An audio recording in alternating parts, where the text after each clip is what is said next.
We are proudly now partnered with SRP-PRO. This is a 100% naturally produced nootropic that is going to help you with energy, concentration, and focus, whether you're a sim racer, a gamer, or none of the above. This is going to be good for your cognitive health in all walks of life. So check them out. Link is in the description below. Enjoy the stream, everyone.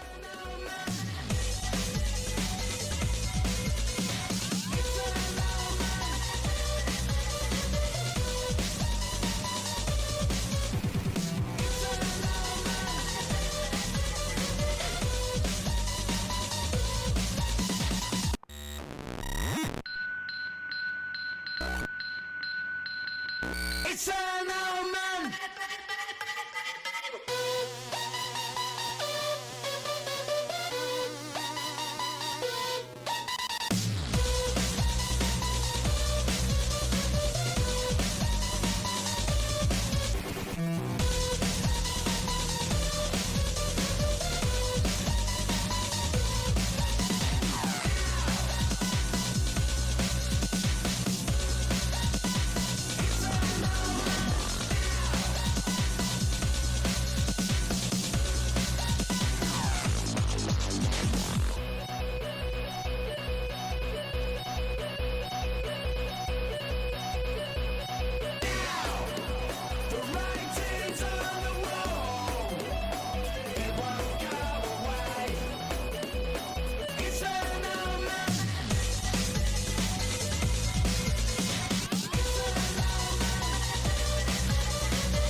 We are proudly now partnered with SRP-PRO. This is a 100% naturally produced nootropic that is going to help you with energy, concentration, and focus, whether you're a sim racer, a gamer, or none of the above.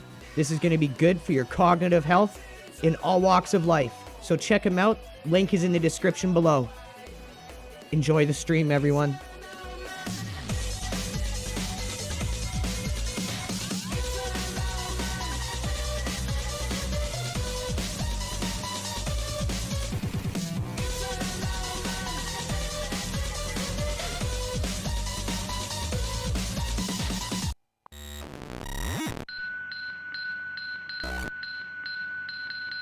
It's an old man.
We are proudly now partnered with LRG. This is a 100% naturally produced nootropic that is going to help you with energy, concentration, and focus, whether you're a sim racer, a gamer, or none of the above.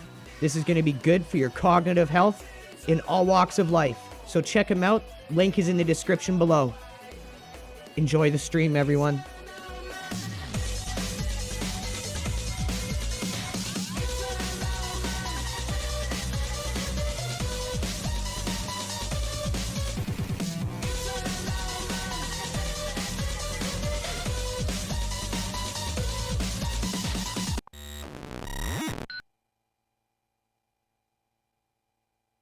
Well, everyone, how's it going? We're back today. Didn't take long. We're back. Today we got a new set of tracks. We've got Silverstone, never raced here before, and the other one is called, like, I ain't even going to try to pronounce it. It's some French name, like Circuit Magini, Gagini, Bagini, or something. I can't pronounce it. Don't even try to get me to pronounce it, and don't blame me for pronouncing it wrong. So I hope you're all having a good day. Hope you're all doing good. Yesterday we got interrupted during stream, but we are back, ready to rock, ready to continue on. And first, we've got to get ourselves up to pace on the new track. We were just getting ourselves up to pace on Mugello yesterday, and then they're like, oh, we're going to change the track on you now. So now we got to get up to pace on new track. This one's Silverstone. I kind of know this track from Assetto, but still, we've got to get used to it in Iracing and in the LMP3. So let's give some shout outs first, like we always do. Dave Williams, how's it going? Cape Guide, JG369, Heisenberg, Basalt. Thank you all for tuning in, guys. We've already got 4 likes and 4 reposts, 300 viewers. You guys can hit that like and hit that repost. You keep bringing on more. RD, PhD, Jane Cox, Frankie, Rockin' Pingu, Shaggy EO, longtime viewer. Thank you for tuning in, buddy. Zoinks indeed. So we've got a setup, I think, for this track. I try to always make sure we've got setups for all the tracks so our drivers are prepped and ready to go. Try to offer that, like, premium infrastructure as a team, you know what I'm talking about?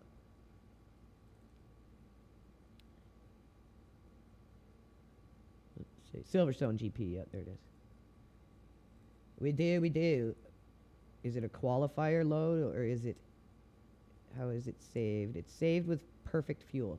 Beautiful. Beautiful, I love it. I love it when it makes my life easy. It making my life so easy. What the fuck's going on in my mic ain't making my life so easy. There we go. Okay, the audio might be a bit loud, so I might have to fix the audio. Let's see The here. lane speed limit is 60 kilometers per hour. If it's too loud or the audio mixes too Exit's much clear. Push. noise from the car, Limit is still not enough voice, disengaging. let me know. That's pretty loud, but yeah, you guys just let me know. So let's get a little bit of familiarity with the track here before we start really trying to rip cookers.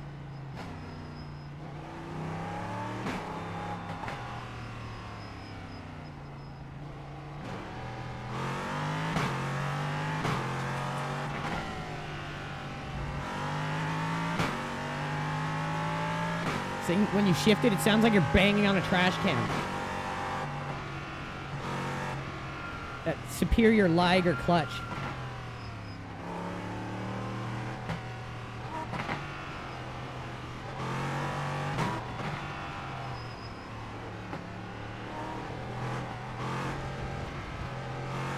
That corner just never ended.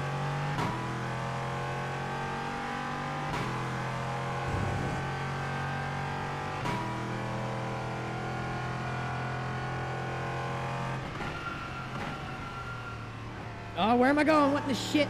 Okay.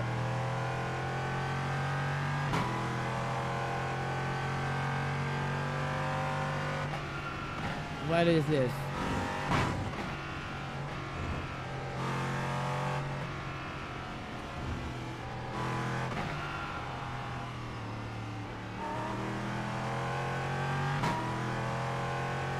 This is a bigger track than I thought. It's gonna take me frickin' forever to remember this. So essentially on the road to 2K. Here, let me turn the engine volume down. It's a little too loud. As much as I love that Liger sound, just notch it down a little bit. So anyways, what I was saying, on our previous attempts of the road to 2K, what I've done, like when I first started it, is I was just doing it for entertainment through the streams. So I'd like take on every single series that came up and just do it. Whether I knew the track or car track combo, I would just do it. And essentially what this did is it made it so I'd go up, I'd go down, I'd go up, I'd go down, I'd have some gains, I'd lose. It wasn't consistent, but I managed to get to around 1,500 I rating doing that. Then I decided to kind of refine that and hone in on just series and cars that I knew. So then that became what I started to do. That got me up to about 1,900. And then I went from 1,900 to about 1,860 with like a bunch of placements just outside of what you need to get to gain I rating. So I was losing like 12 or 9 or 17. That brought me down to like the mid 1,800s. Then me and my teammate Phil had a bad VIR, horrible split. That put me down into like 1710. And then I got a lot of that back with our 5th place at the Road America 6 Hour. And then yesterday I lost some just from connection issues. But now essentially what we're doing to really try to hone in and get to that 2,000 I rating is we're making sure that we're practicing the car and track combo and trying our best to get as close to pace, like top pace, before we even enter into a race. So then we're more likely to gain than lose. And that, I think, the last kind of adjustment we need to make in order to get over that hurdle. So that's what we're doing now. Is this is a completely new track for me. So we're going to take some time to learn it, get comfortable with it. And this one looks like it's going to be worth it because it looks tricky. It's a pretty big track, a lot bigger than I assumed it was going to be.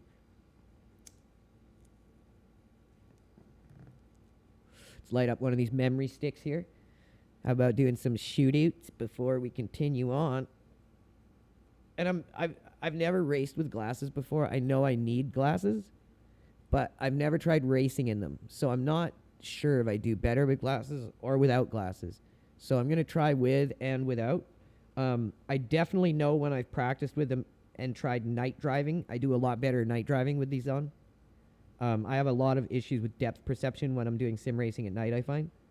Like nighttime sim races, obviously, or when it turns night in a long endurance race.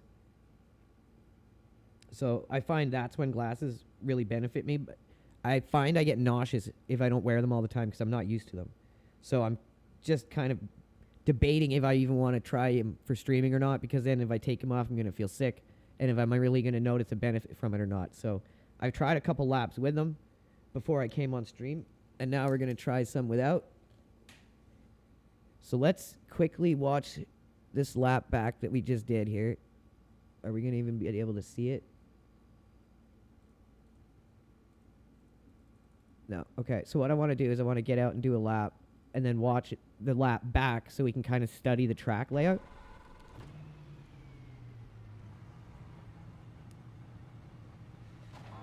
I think the audio sounds better now.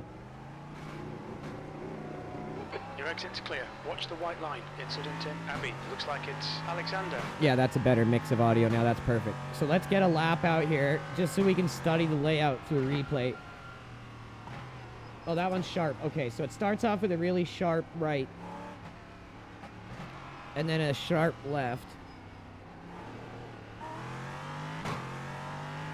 And then I think this is somewhat a high-speed corner, yeah. Could carry a lot of speed through that.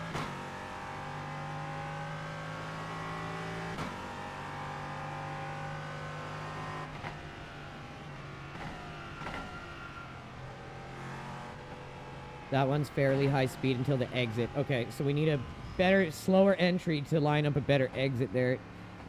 This one's that long corner that didn't seem like it ever ended.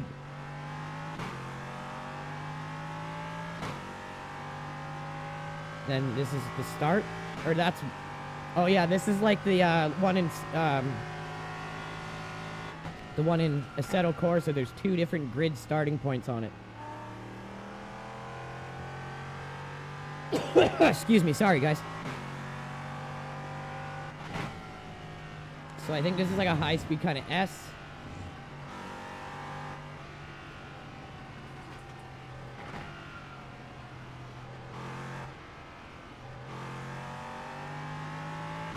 This one's going to take a while to memorize. But thanks to one of our sponsors, LRG It won't take as long as it would without it. It's a 100% natural nootropic. Really helps with memory retention, recall, the ability to concentrate while you're under pressure, stay in the zone, especially under pressure, and it gives you endless mental endurance. Check them out. The link is in the description if you're on YouTube. The link is in chat if you're on X. We completely stand behind the product, and we don't race without it. Okay, here we go. So that's the starting lap. So that first corner is kind of high speed. Could have went faster than we did. Then this is that kind of sharp one.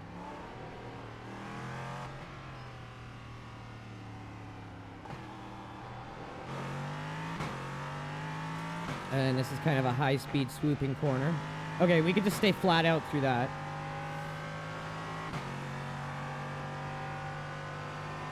My doobie went out. Goddamn, Silverstone. It's got bad doobie timing. I like tracks with good doobie timing, like where I can do the section, get on a straight, spark, not need to spark my joint again because it's still going. Those are my favorite tracks. Silverstone, bad doobie timing. Need to redesign the track. Oh, I double shifted. Goddamn. I'm thinking a good lap on this track is still going to be probably in the 2-minute range.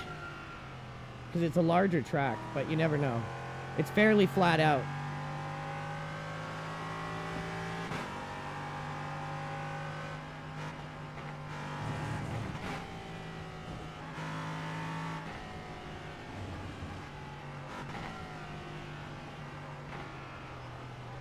Oh, almost. Okay, that wasn't an off track, so we can use that section then.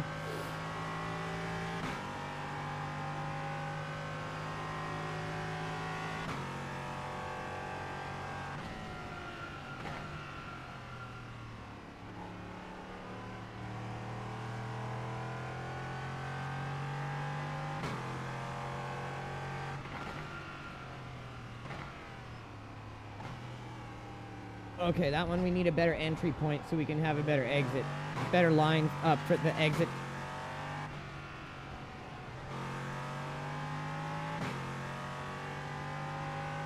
B15. Sector 3 is 3.6 seconds off the pace.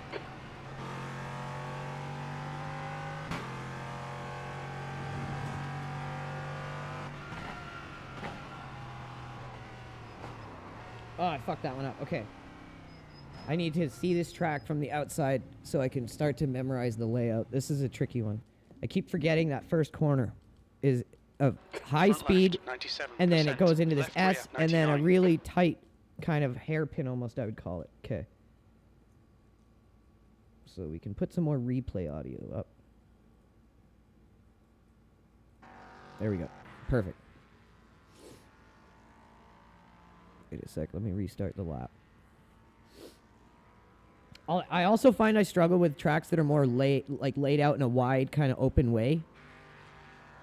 I'm like, where am I going? Where am I going? I prefer more closed-in tracks. I know people hate that because there's no runoff if you like make a mistake and slide out or something. But I hate these tracks that are really wide out and open. I struggle with knowing where in the shit I'm going. Especially if I'm learning a track like this and I don't know it already. Because I struggle on these when I know them already. Let's take a look at what the kind of lap times we're looking at. Yeah, we're like as slow as you could possibly be. Okay, so we got a ways to go. And that just comes with the confidence of knowing what is coming up next.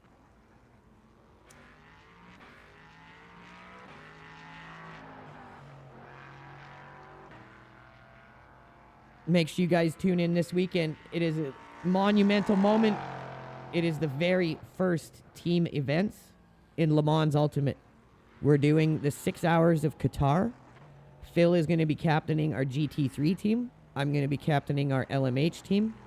And it's going to be a whole lot of fun. So tune in, you guys. We're going to be doing it Friday, Saturday, probably multiple time slots.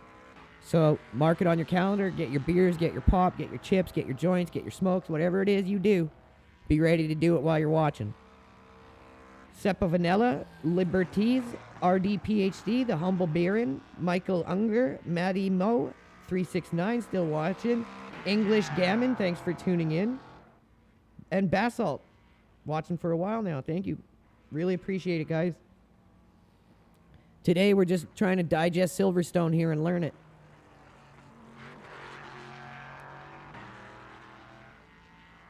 It's a big track. And one of my banes being a big wide open track like this.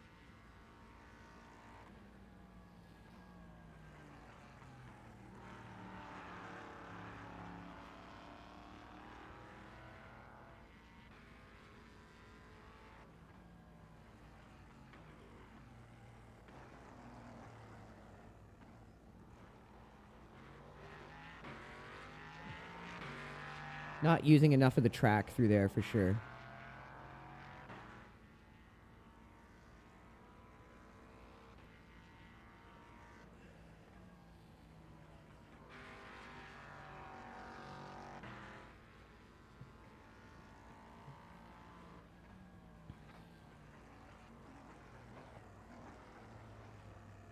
This one's going to take a while to memorize, that's for damn sure.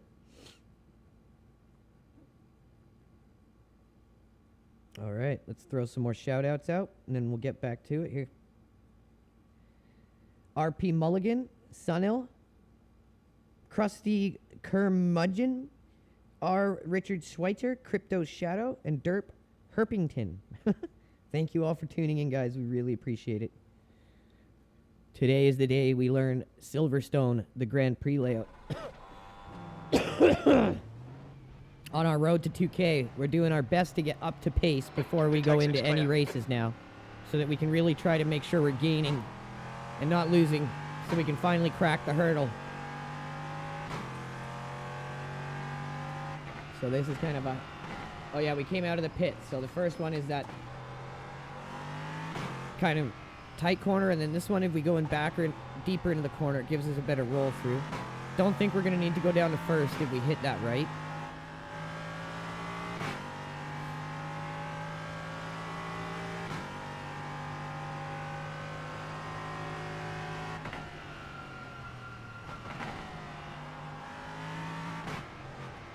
I feel like I'm slowing the car too much for that, maybe.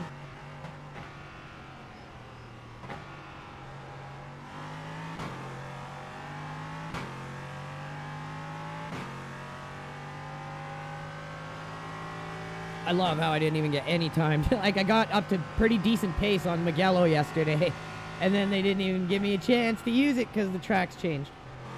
That's okay. The next time Mugello comes up, I'll be ready. So that, I didn't even need to brake and slow for that. See, because I don't know what's coming up, I'm slowing the car too much.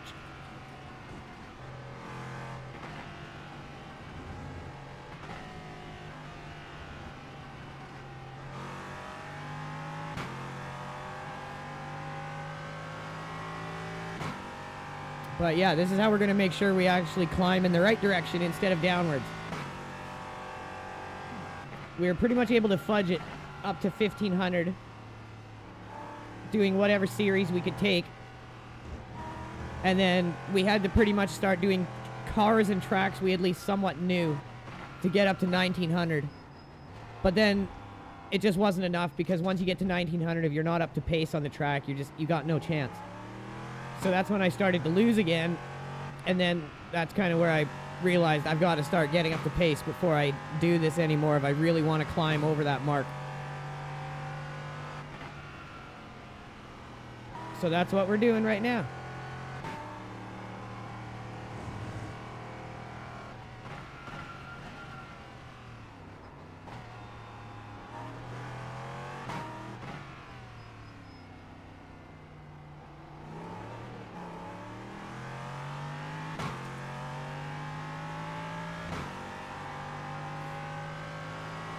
There's an incident in Brooklands.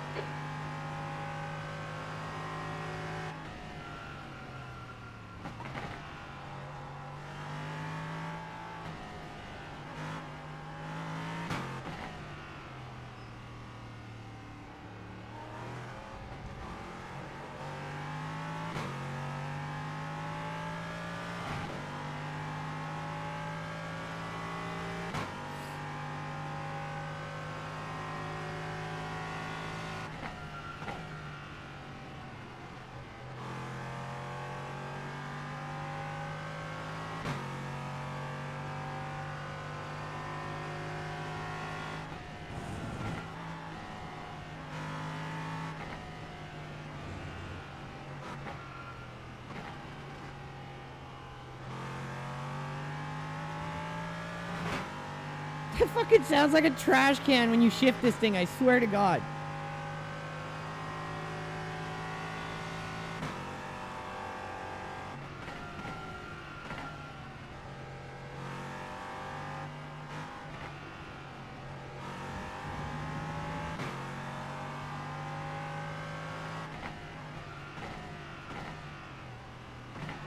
Oh shit. Almost hooched it.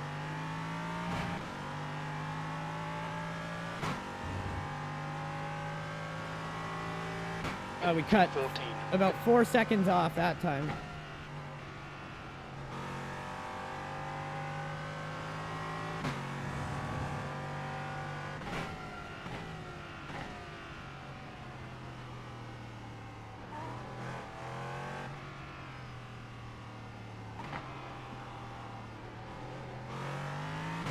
With these big straights, too, our tires are going to take a little while to come in.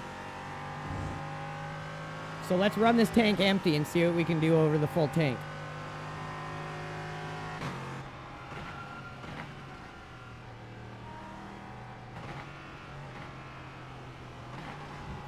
Sector 1 is 3.0, off the pace. Okay, Andrew, you need to watch the track limits. That corner right there is where I'm losing a lot of time. Like a lot. I'm losing a lot of time everywhere, but that one especially.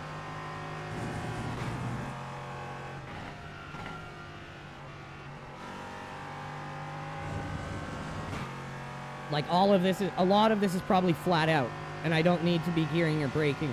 Maybe even just lifting in certain spots.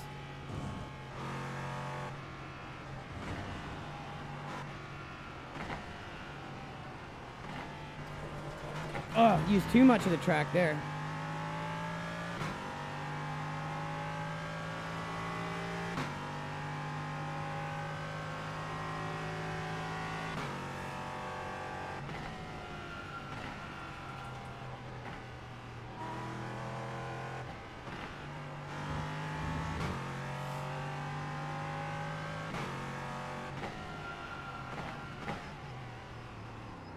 God damn it, I keep forgetting at the end there's that weird, like, chicane or S, whatever you want to call it.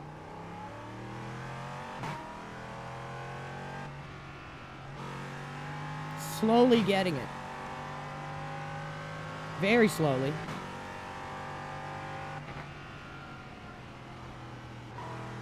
See that? I can flat out probably. I keep forgetting.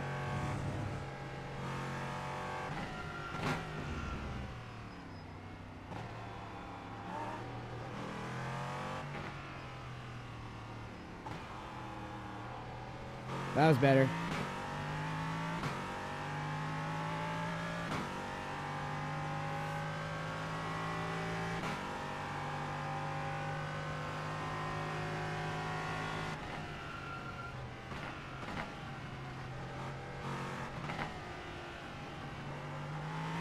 Sector 1 is 2.7, off the pace.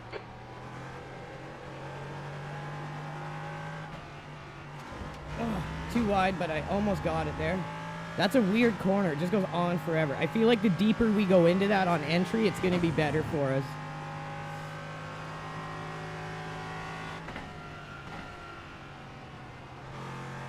Oh, I keep forgetting. Again, that's flat out.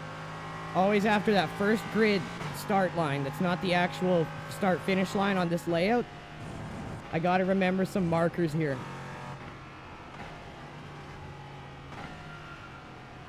Sector 2 is 2.3 seconds, off the pace.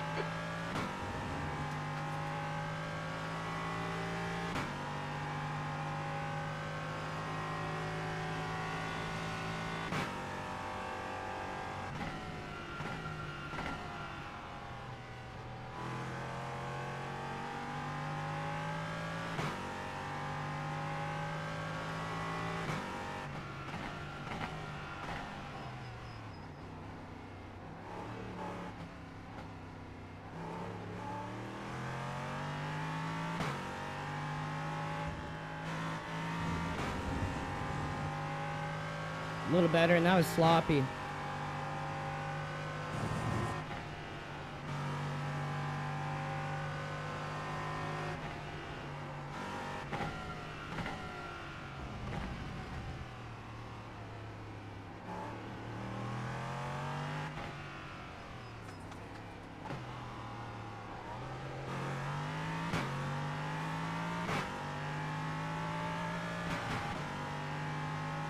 I think a lot of these corners are kind of like Bahrain, where you want to go, or not Bahrain, sorry, like Qatar, where the deeper you travel into the back of the corner, the better you're going to get a line out of it.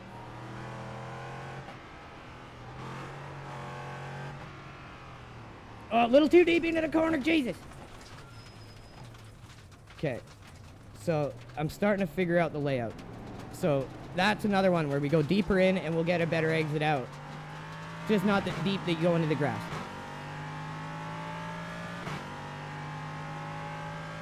And then after this first grid that we come across, the next one's flat out, maybe a little lift. Okay.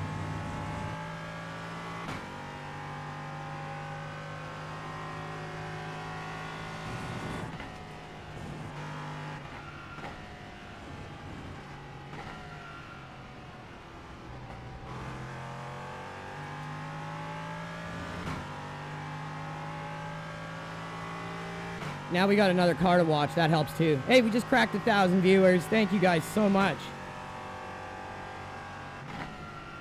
See, yeah, the guy's traveling further into the back of the corners. And that's exactly what you want to do in tracks like Qatar. To really line up the inside-outside angle like as tight as possible. So that one I need to work on a lot. I think that's the worst section so far that I'm really struggling with. I'd say everywhere else we're slowly getting it. So this one is flat out.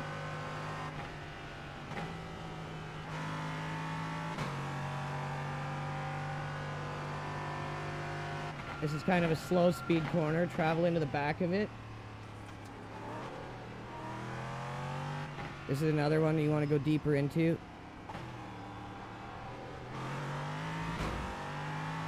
This is flat out.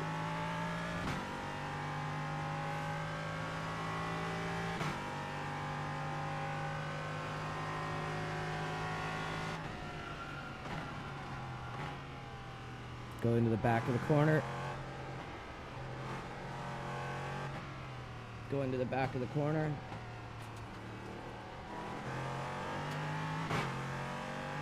I screwed that up at first, and then I got a good exit out of it. And you can see just how much time it cut, even though I made a mistake at first. And lost a bunch of time.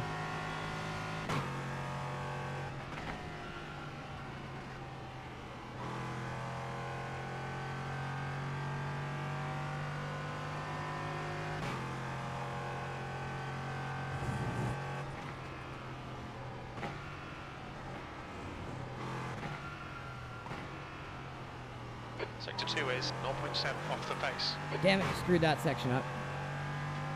There, now we're within 0.7 of the pace in that one sector. We're slowly getting it down. And this is all it takes. You don't have to watch lap guides. You can figure it out on your own. What I like to do is figure it out the best I can on my own, get as close as I can to optimal lap time, then I'll go watch a lap guide. Because that way you're getting comfortable everywhere on the track. You're not just learning only the optimal line. And then if you get bumped off the optimal line or you got to go around traffic, you have no idea what you're doing. That's why I always recommend learn the rest of the track first. Get the best time you can out of the track on your own. Then go watch lap guides to hone in. 16.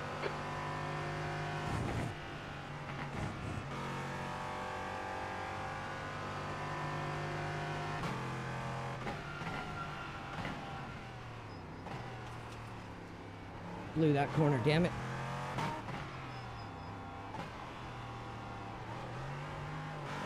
Not sure if we want to roll through that one in second. Seems going down to first might cut our speed too much.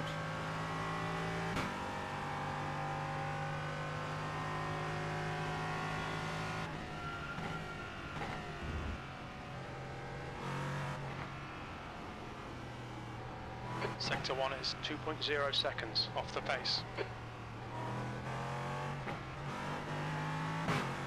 Still need to work on getting a proper line through there. You can see, even though we had a better entrance, we had a worse exit there.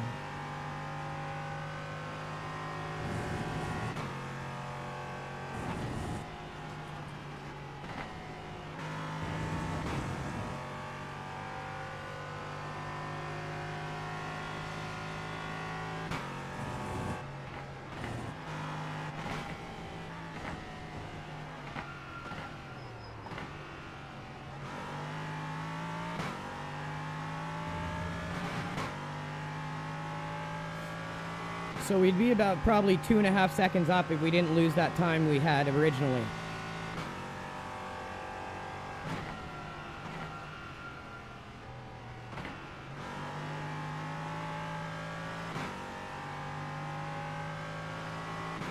And then this is the little weird sharp section at the end.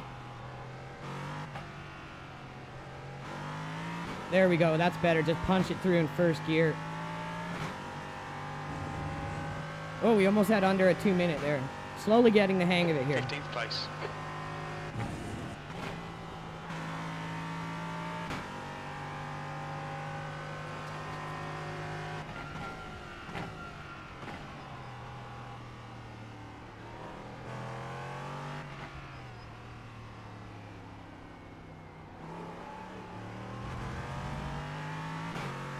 I think that would have worked in second gear if I had done it a little cleaner. I don't know. We lost time, so maybe not.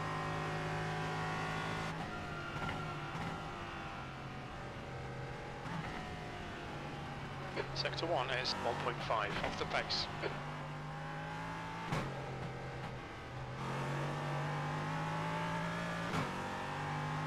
I just need to stay third through there.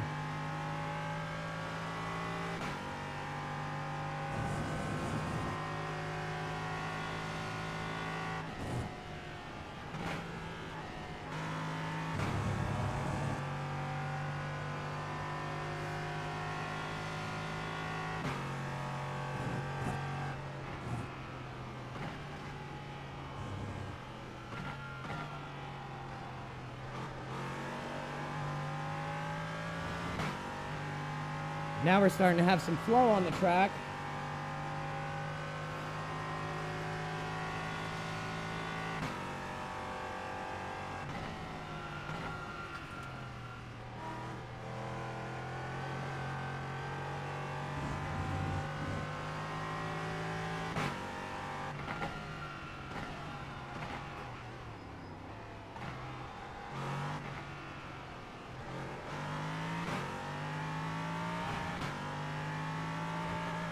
I keep getting a terrible line through there. 14th.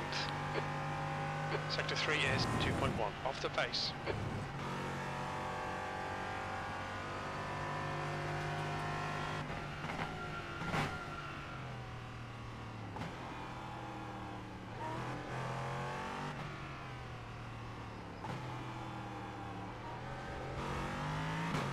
No, you do want to go down to first there. I guess with it being a launch point where you want to go to really good exit out a big fast section. Unless I'm doing it wrong in second gear and I'm just getting a better result in first because of that.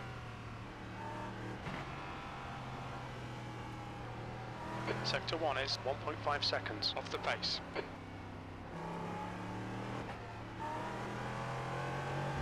Such a weird corner, man.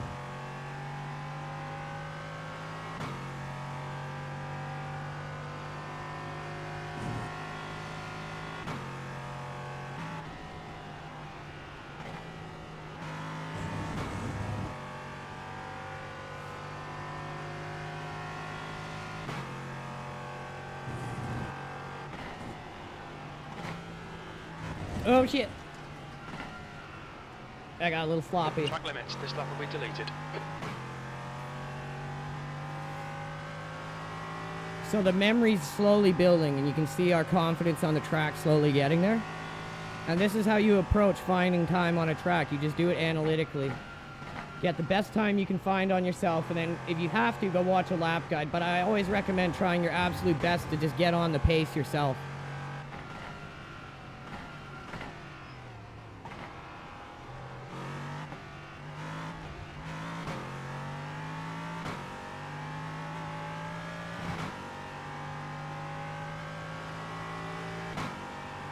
There we go, we're slowly picking up more time even when we have a bad lap. So that's a good sign. So going down to fourth there actually loses time. So fifth roll through for that section. Try going really far back to line up a better entry there.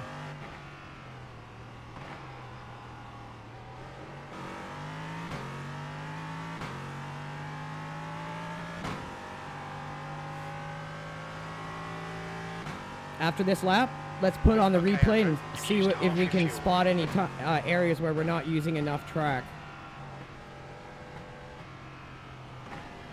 Sector 1 is 2.5 off the pace.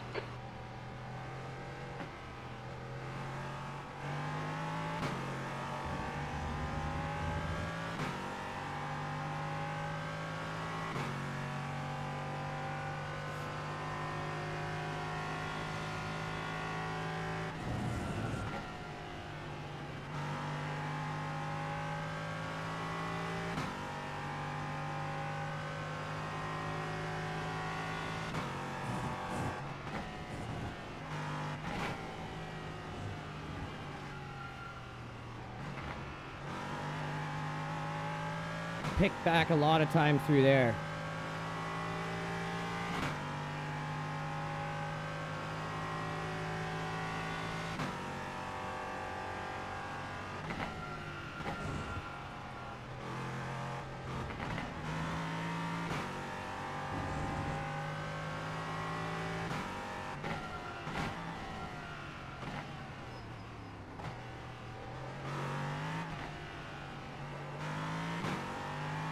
I see how you want to do that corner.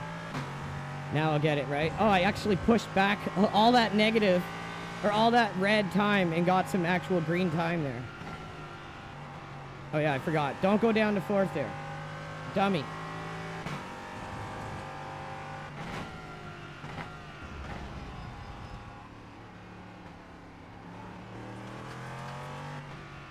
Let's try holding second here and just doing a better job at it.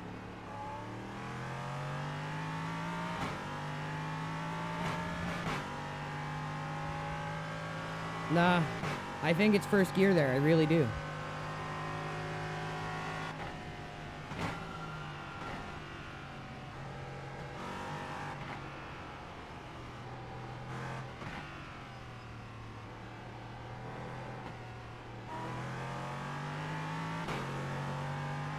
That's such a weird shaped corner, man.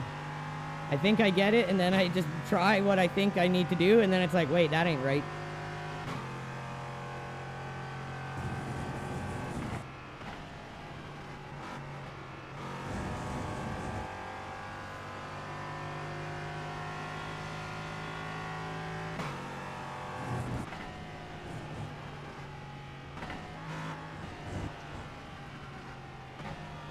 Okay, Andrew, we need to watch these track limits. Okay, that's actually quite a high-speed section if you hit it right.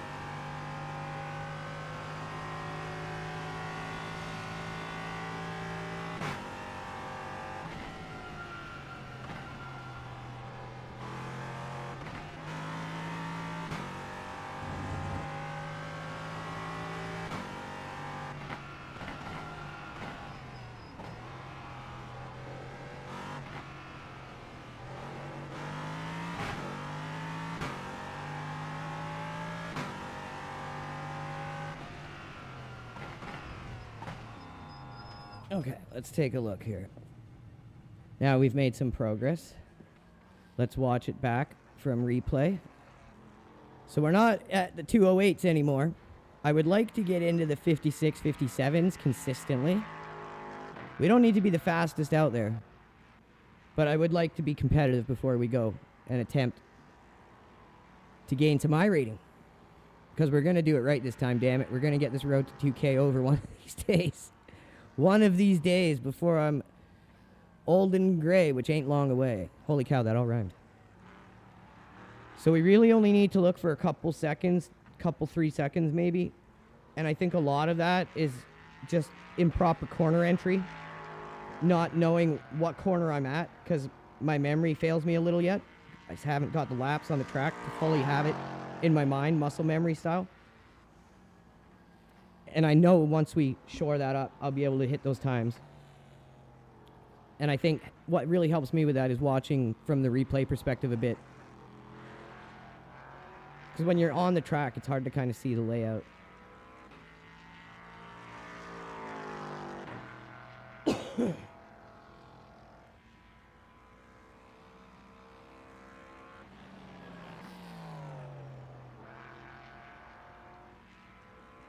Can use more track there for sure.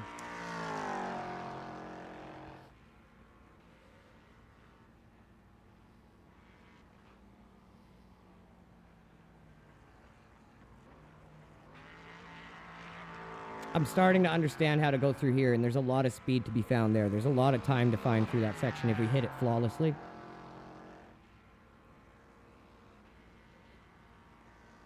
It's a good thing we're learning this track, actually, because this track will be coming to Le Mans Ultimate with their ELMS.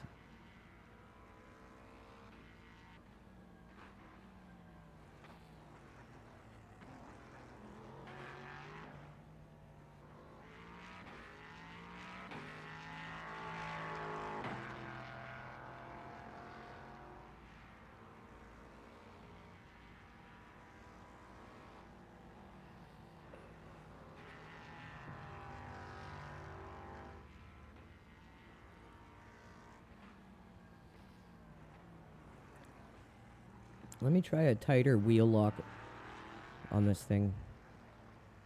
See if it likes a 540. Let's start with a fresh tank. And we'll go out and we'll bleed the whole tank empty.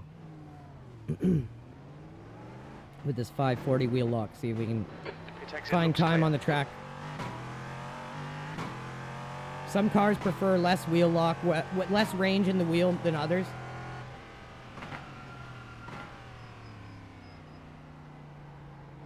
See how much easier now I can turn the car in third gear through there? Second gear through here. Because now I'm on a 540 wheel lock range instead of 720. So this car prefers that.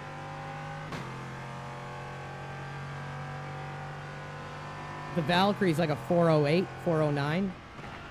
Really small amount of wheel range needed. Like now look how easy I can bring this car through here on cold tires even. Obviously oversteered through there.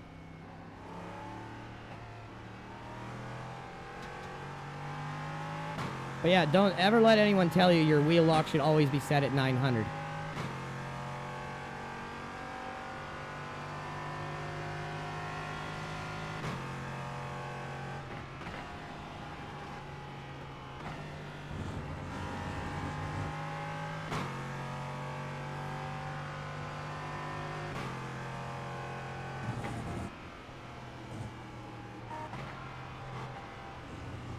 P14. Almost carried all that speed through there, even on cold tires. This track, I find they take a while to come in on.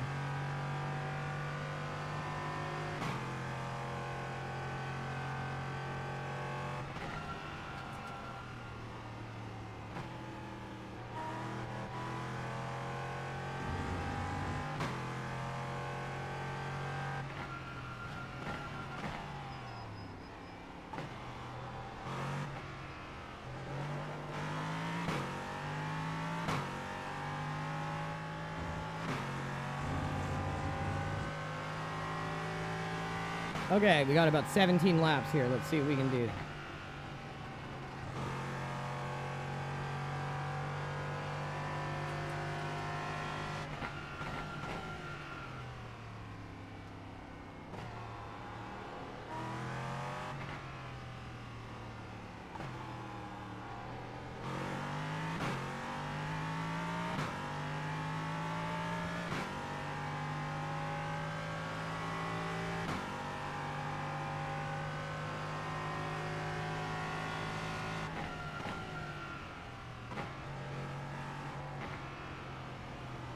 Sector 1 is 2.2 seconds off the pace.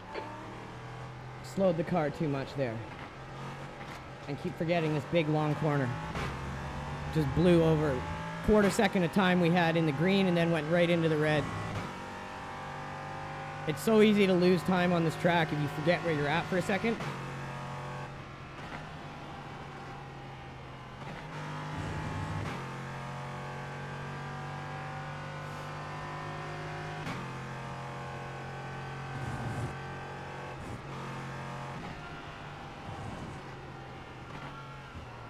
Okay, we still got cold tires here. 2.1 seconds off the pace. They'll delete this lap. Track limits.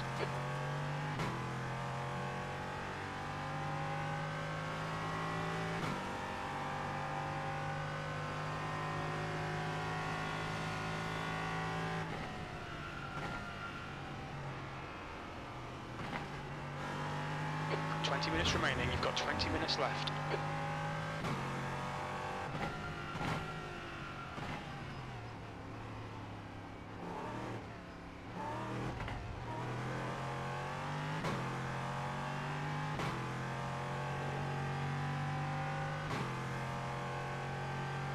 Nothing to see here. That was a terrible time.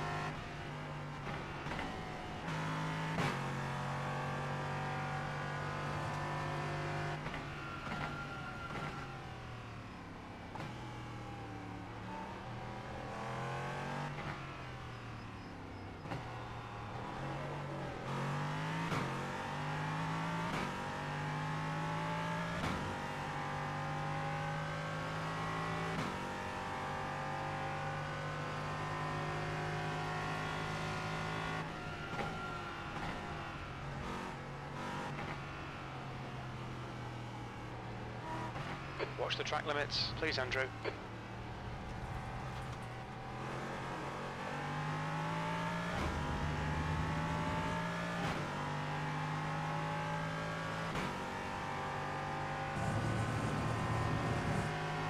Car right.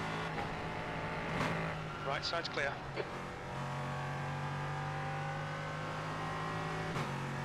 On your left. Clear left. Oh, we got the boys now. Let's go with these. Roll with these go-hards here. Wait for me, boys. Wait for me, go-hards. Little go-hards. Your cars are the same color. Wait for me.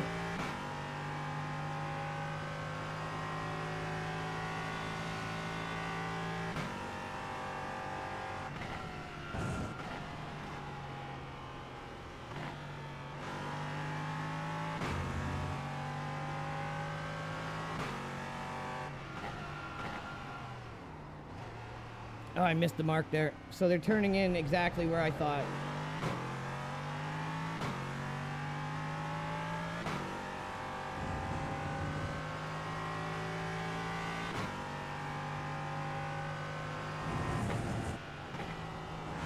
The track temp's increasing. It's now 24 Celsius.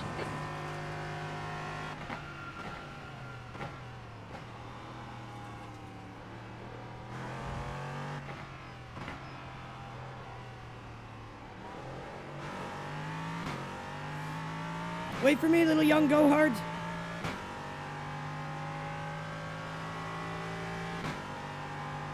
These are the two leaders right ahead of me here.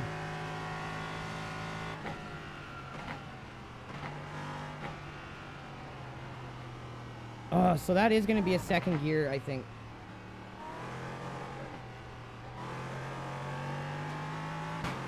I hate that corner. I frickin' hate that corner.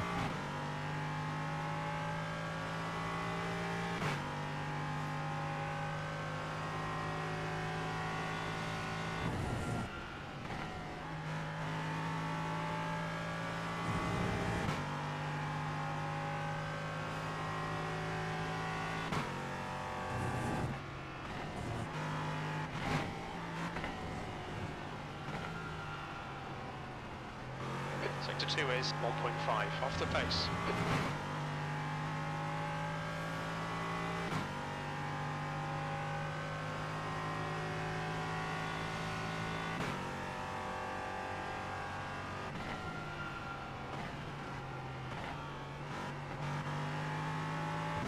Oh, that was wider than shit. Wider than Lizzo. Track limits, they'll invalidate this lap. I don't want you to invalidate my lap, asshole.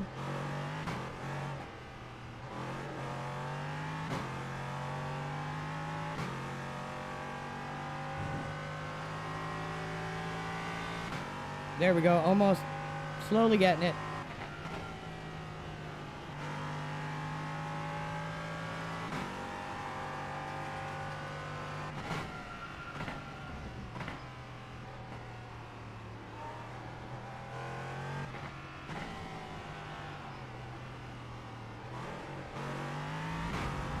Damn it. Oh, I missed my shift. It just blew a lot of time there. Damn.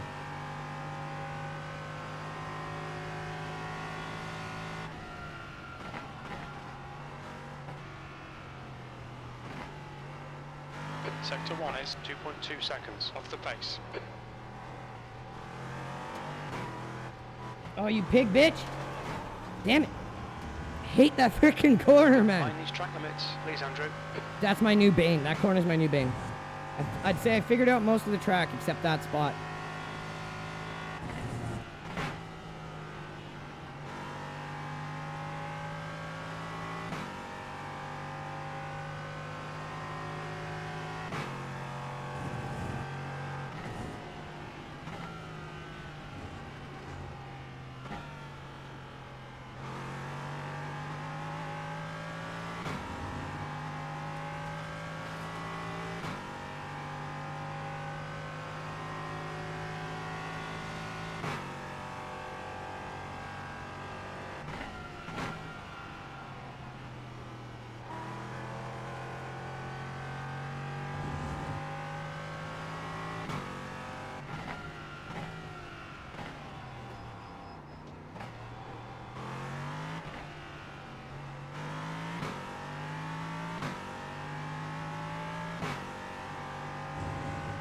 Not an easy track. Really not an easy track. Might only be because I have like 20 laps here at most. Or I'd say about 30 now.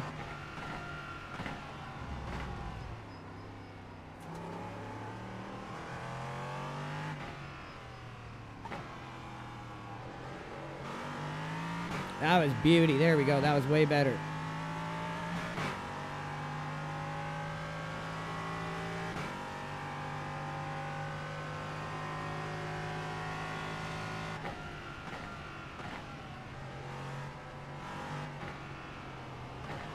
Sector 1 is 2.5 off the pace.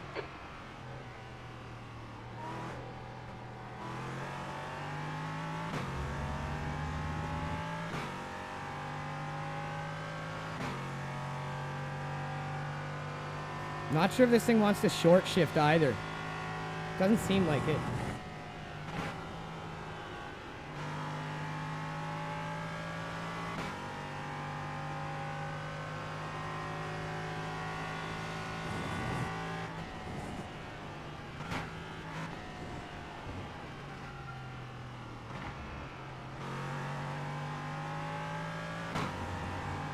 Apparently I can go way faster through there.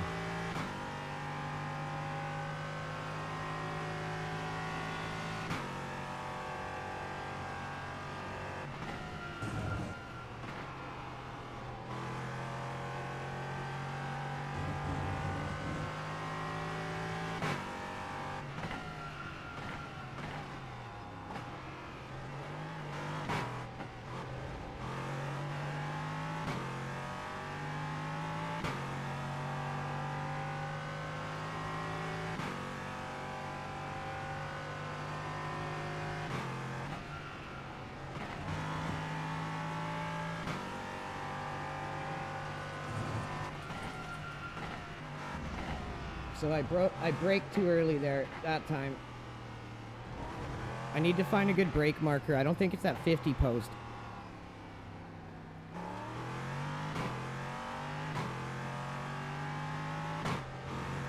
So to get in the top 8, we need like a 56, 57.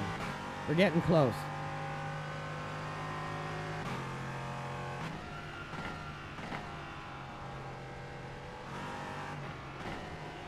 Sector 1 is 4.0 seconds off the pace.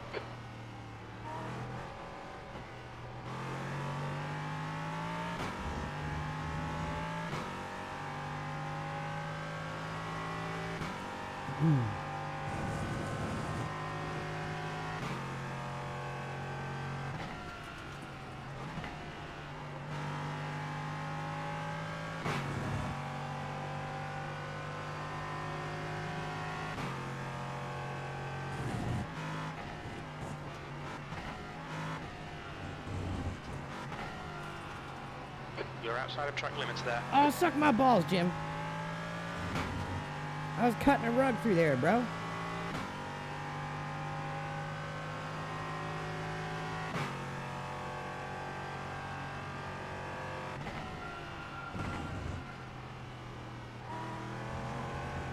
10 minutes to go. That's 10 minutes left.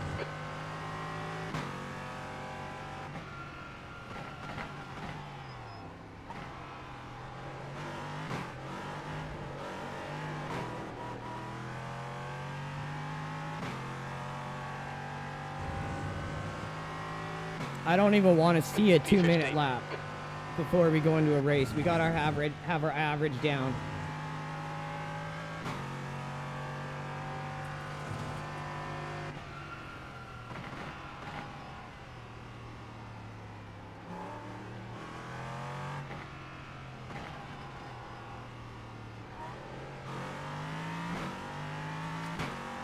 Lost a bit of time at the start there.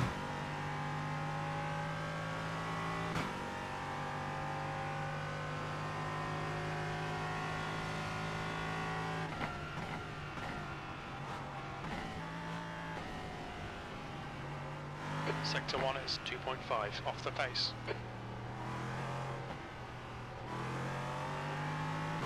Man, that corner, All right, Andrew, I swear, to watch the track limits. I fucking swear, that corner going to get a hurt.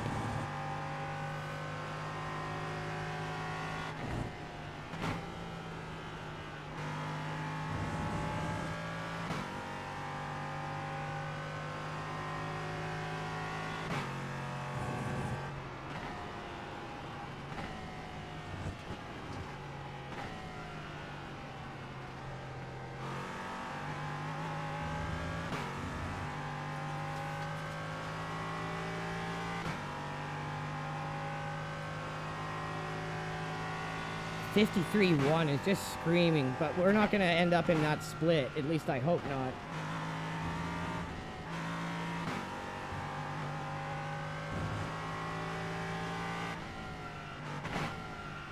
Oh, they say. I wonder who they are. Need to slow down You ever a bit if wondered you don't that? want a penalty. There's an incident in farm. It looks like Jackson. Okay, let's put a lap here together. Jesus Christ.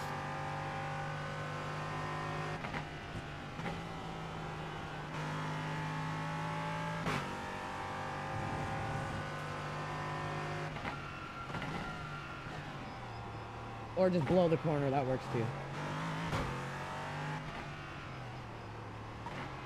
Or blow the second corner, that works too. Don't invalidate this lap. Track limits.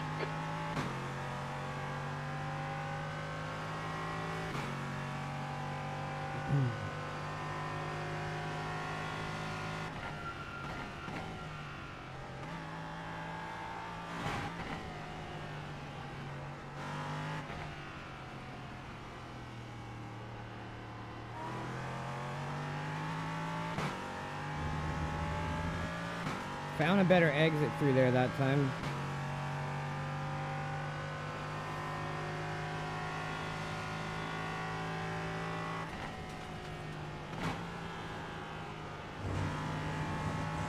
Yeah, you can't run that far out.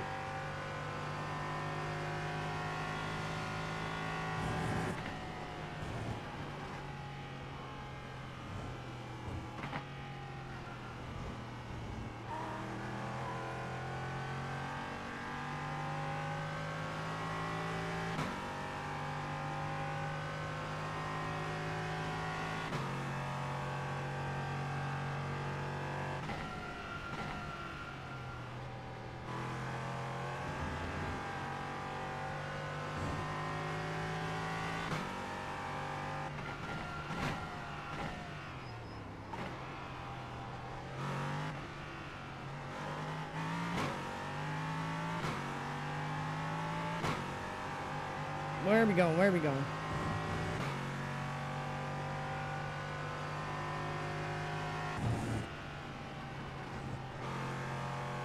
Okay, so we gain more time just rolling through there. Left side, clear left.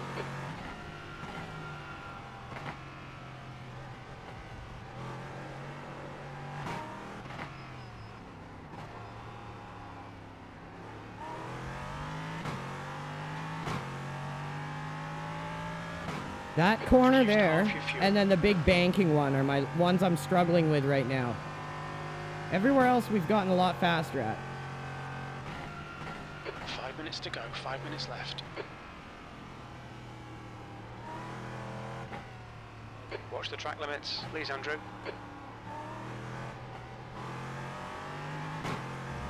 This thing just understeers right through if you don't hit it just right.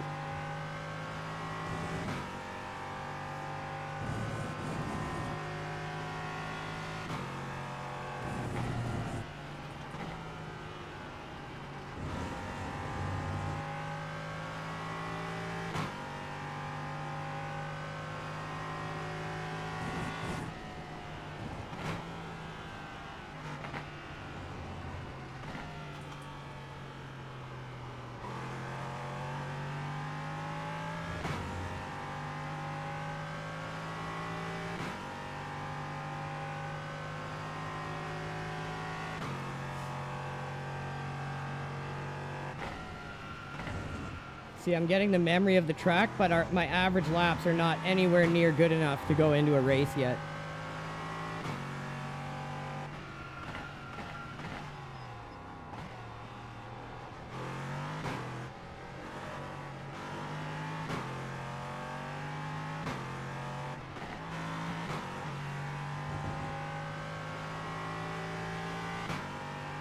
There's an incident in Abbey. We think it might be David. Okay, so yeah, 5th through there is confirmed.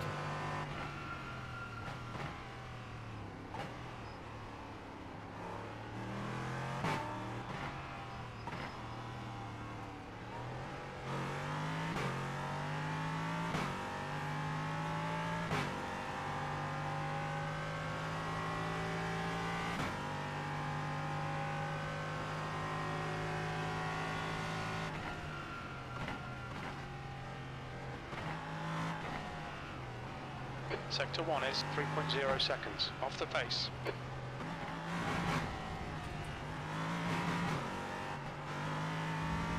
I'm gonna kill this track.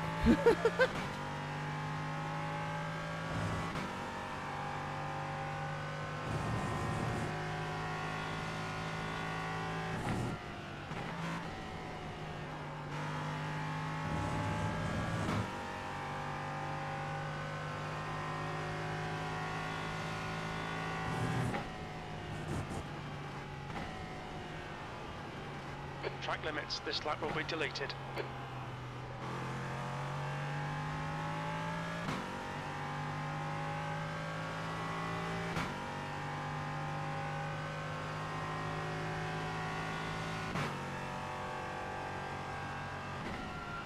That's 2 minutes left, 2 minutes.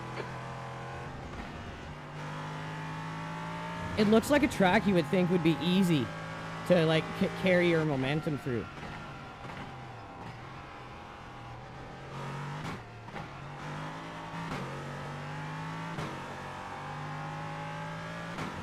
I've only spent maybe 40 laps on the track now. But still, some I pick up easier than others. This track I'd say I'm not picking up as easy as some of the other ones I do. Like Mugello I picked up pretty quick. After driving it in Assetto Corsa and then coming into this game and trying Mugello, we got up to pace pretty fast. This one, even though I had some practice with it in Assetto when I first started sim racing, just struggling with it here. For sure.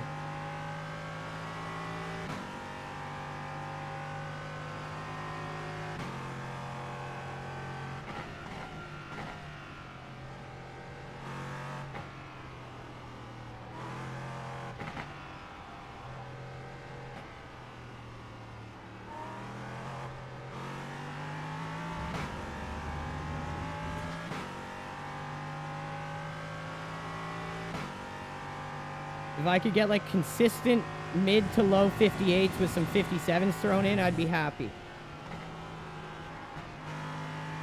But we need to bring our time down and our averages down.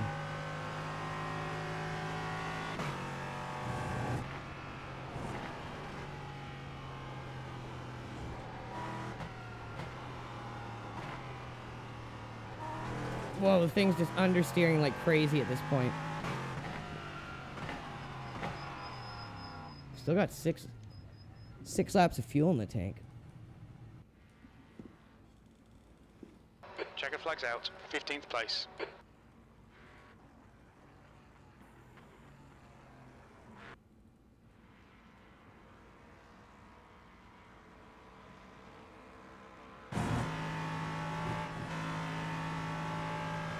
See what these guys are doing here.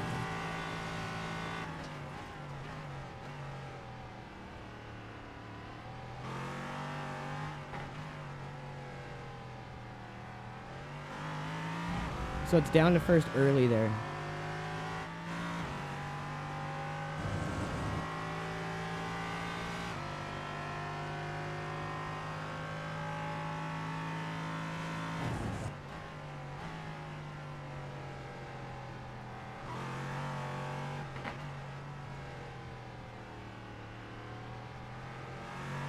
The back end of their car is a little more loose. I can tell from watching.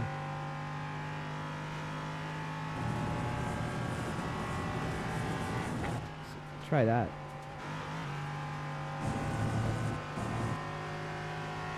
Because they're basically doing what I'm trying to do, but their car is allowing them to do it easier.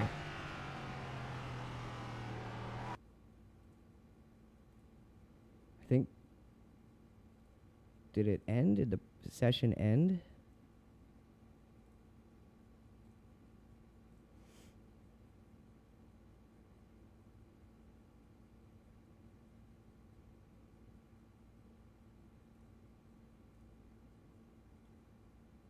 When's the next race coming up here? So we got 46 minutes at 12:30. So we got some more time to see if we can finally get it up to pace. We're getting closer and closer. And I think if we loosen up the back of our car, we can probably find the time a little easier. So we're going to try that. Because they basically, the setup that I'm looking at that we were using there is using the wing at pretty much maximum downforce.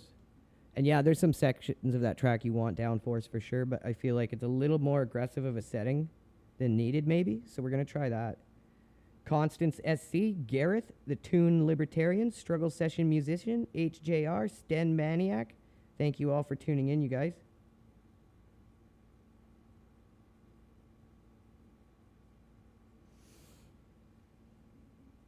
So let's get in there.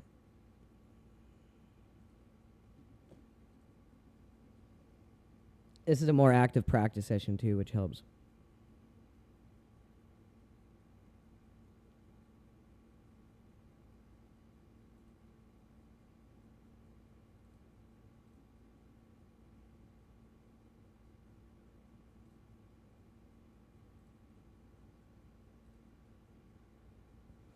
Jeremy Binns, what's up? Silverstone, there's a swooping right turn mid-track. Corner exit speed before the long straights.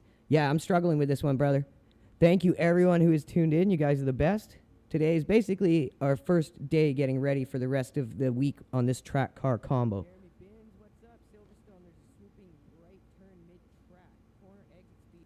This way, we're going to be more likely than not to gain rather than lose. I find it's probably going to be the only way we can make a really good shot at getting over the 2K I rating goal, because just winging it ain't going to do it when you hit this level. I don't have that natural level of talent. I have to work for it. So I definitely think this is going to be the way that we get over the hurdle, is we just put a little more practice time in, make sure we're up to pace before we go for it, you know, before we go for it and get that IR. And then we get smashed on the first corner and none of it mattered. Okay, so yeah, see, they have it on the max wing and they had it on 2. So let's go down to 1 and just see what kind of rotation we get out of the corners, if it makes it a bit easier or what. Let's smoke one of them memory sticks first.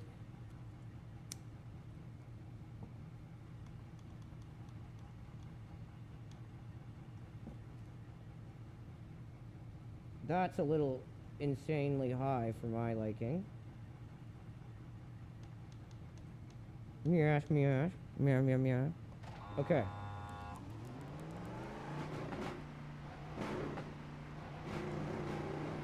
There's traffic behind. Watch your mirrors. I ain't watching shit. I'm smoking a joint. Oh my god, a dead baby. I ran over it because I'm on weed and I can't turn. It's a dead baby. Oh my god. It's dead again. Silverstone, one hand while smoking a joint. Go. Come back, boys. Oh, shit. That was cheating, I know. I can't knee drive with this fucking thing.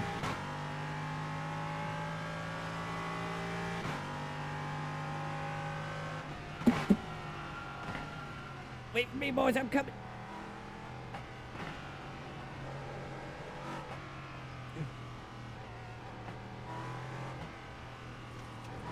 Come on, bitch.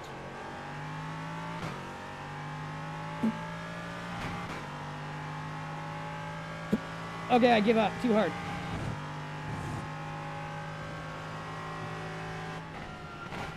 Let's see if our glasses, our nerdy-ass glasses, help improve our lap times. Oh my god.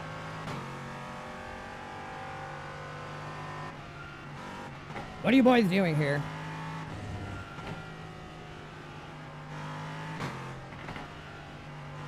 Preventing me from going slow.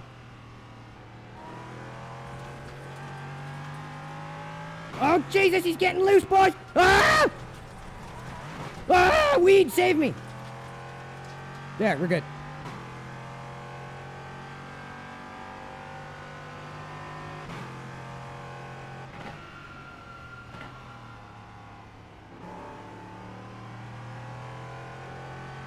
Oh man, this feels way better with this 1 degree instead of 2. Oh yeah, this is where we're at. This is what I'm talking about here, boys. Now we're gonna do some good times. Fuck that 2 degree wing shit. Oh, he's turning in on me, crazy son of a bitch.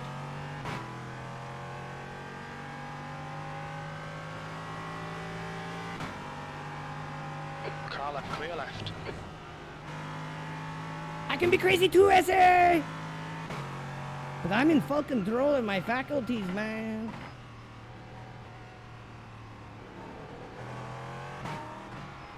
Oh yeah, this is way better.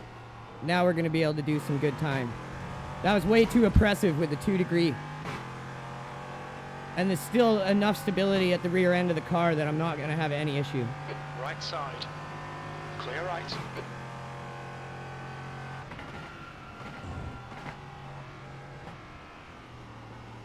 Whoa, little too much trail brake. Sector 1 is 3.2 seconds off the pace. Okay, so that what we might want is a sweet spot in between that 2 and the 1, and we all know what that's called. It's called 1.5. So let's give that a shot. And what we're gonna do is we're gonna up the brake pressure bias a little bit, because that probably was a little too aggressive, which also caused the rear to spin a little there. Okay. Try number 2. So we're at about a 158 range right now. I'd like to get to like the consistent low 58s, 57s before we go into the race. There's traffic behind, take care. Car left, clear left.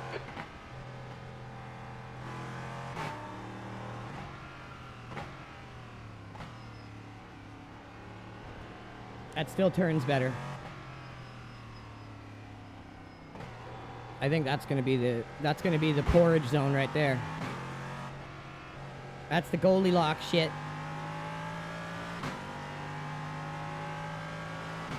On your right, there's an incident in. Look, it looks like it's Yank.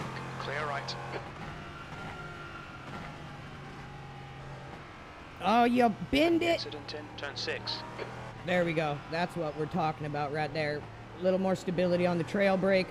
A little bit more downforce bite on the rear. And I think we found our porridge, boys. So now let's see if we can do better than a 58.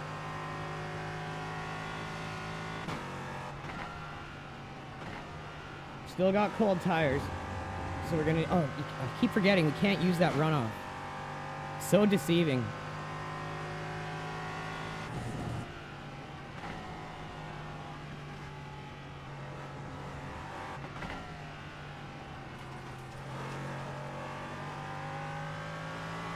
I'm liking this now. It feels more stable, more rooted to the ground, and just a bit more rotation. And I felt like that was what we needed.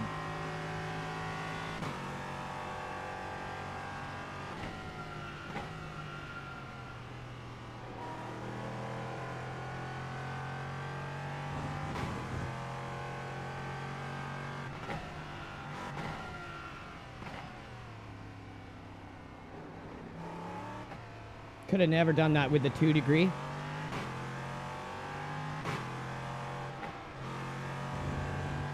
There's an incident in turn 3. I think it might be Iracing.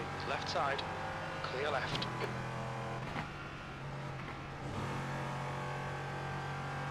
Yeah, now I can just start throwing this thing through here, and it's still holding itself to the There's an road, incident in turn 5. but it's rotating more, which is the perfect mix of what we needed here in order, I think, to get our times down.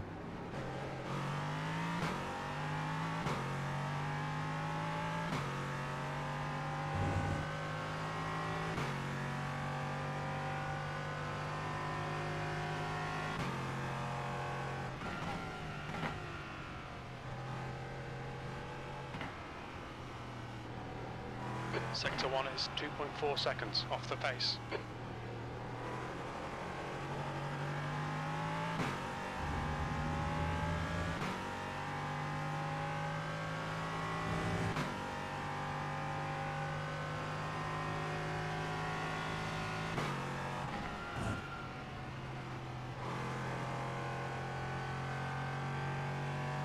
Could have ate up more of the track there for sure.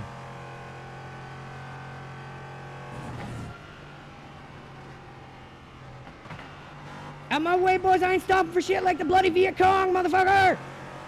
Sector 2 is 2.6. Oh, you fucked my lap! You fucked my lap! Clear left.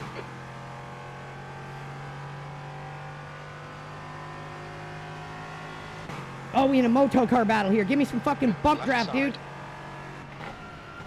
Clear left. Car left. Clear left. Oh, we in the shit now. This is what we live for. Multi-class. Car left. He's still there. Still there. Clear left. Ah, man, that was going to be a good lap if we didn't get caught up in the traffic. Okay, I think we can do this, boys. P12.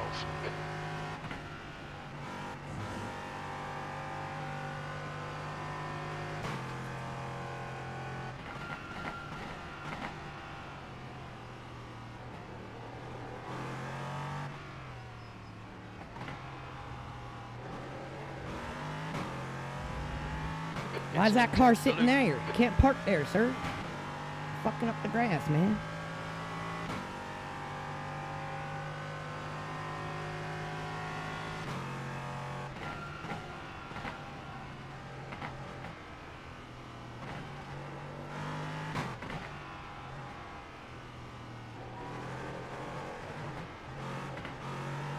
I was like four early apexes.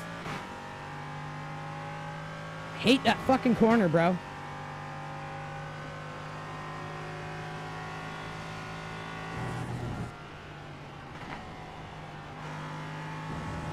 I think holding fifth through there worked better. We actually lost time.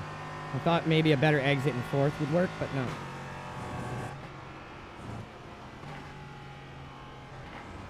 Incident in Chapel.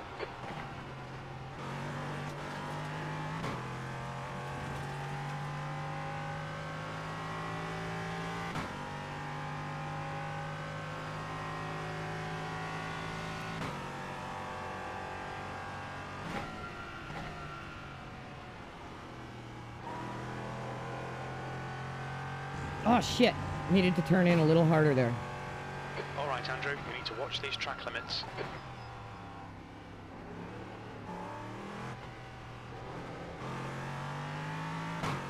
There's a car leaving the pits. There's an incident in Abbey.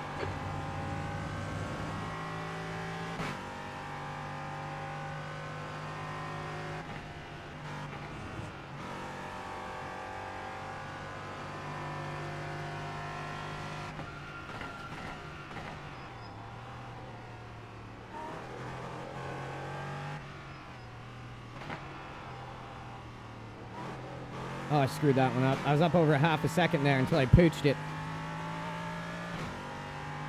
Still got some time in the green, but could have been better. Could have been better.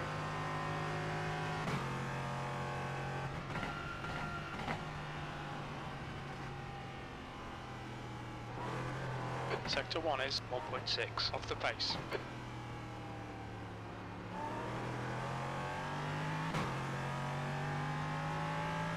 Left side, clear left. I was really up. I was almost a second up there, and then I screwed it somehow.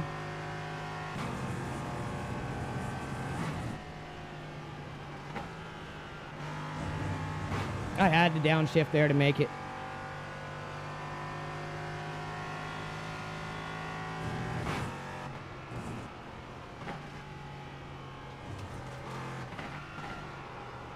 Sector 2 I is fucked that one right 1.4 up. seconds off the pace. Damn it. I was on a good lap there, too. Now delete this lap, you've cut the track. So we Need got to slow down to I get think- back the time gained. 30 minutes until the race. So we got some time to finally hit that 57. So let this time go. I'd at least like to get consistent with mid 58s to give us somewhat of a chance.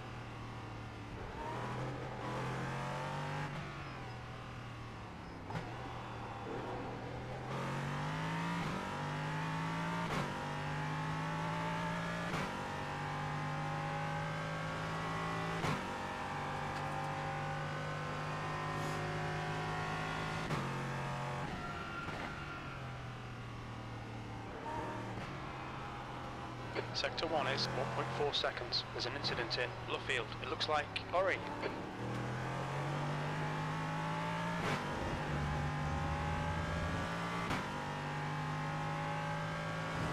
I keep cutting it short there, not using enough of the track.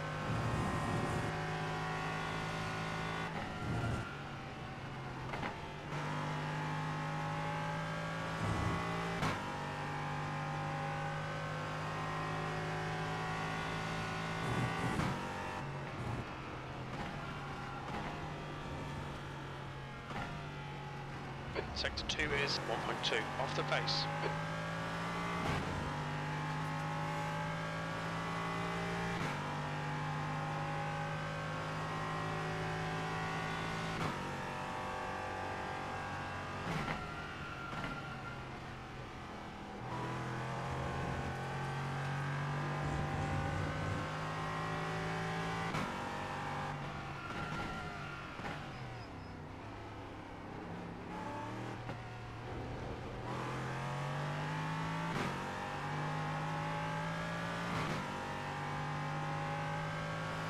There's an incident in turn 3. Ooh, Looks like almost a it's 57. Daniel There's Keeler. our best lap yet.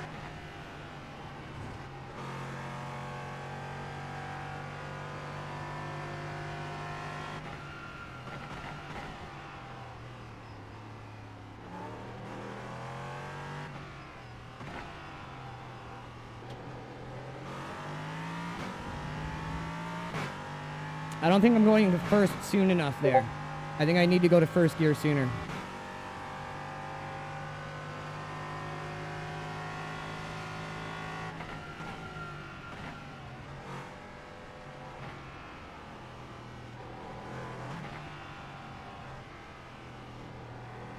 I know I'm losing time on this fucking corner. Hate it. Ah! Going to kill whoever designed that.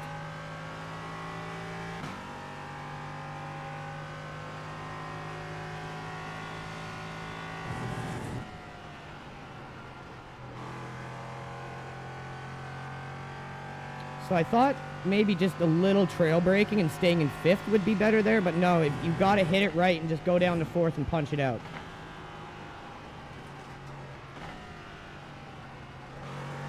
Sector 2 is 1.4 off the pace.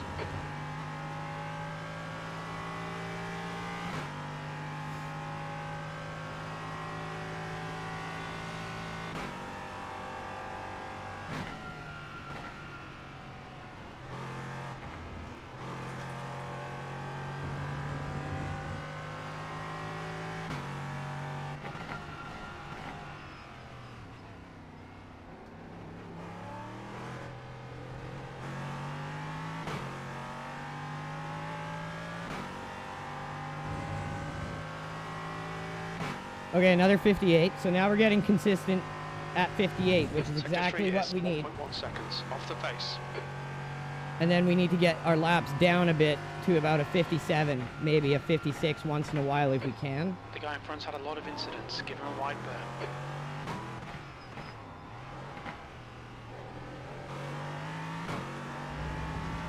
Whoa, caught dirt there. Car right. Whoa, dude, seriously. Right side's clear. Mind these track limits, please, Andrew. You need to slow down and give back some time.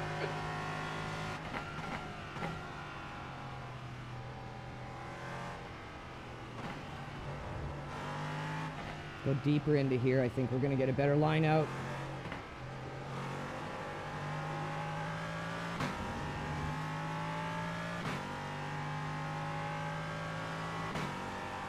There, getting a better angle through there, not cutting it so tight.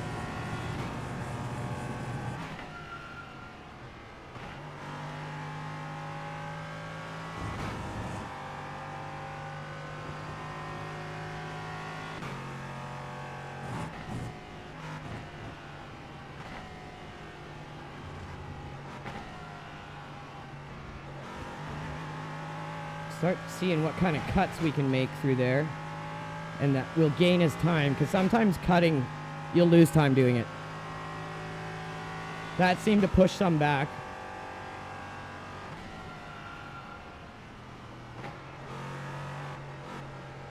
I apex too early there. Incident in Abbey. Oh, Abby had an incident.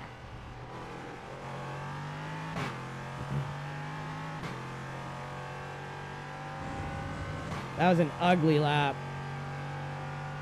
P12. And it was still under a 2 minutes, so that's what I'm wanting to see. Even when my You need to bad give back laps the time gained. start to be better than under 2 minutes, that's a good sign. Because that's where we started out. Or 2:08. So we've almost cut like, fuck, quite a bit of time. 10 seconds.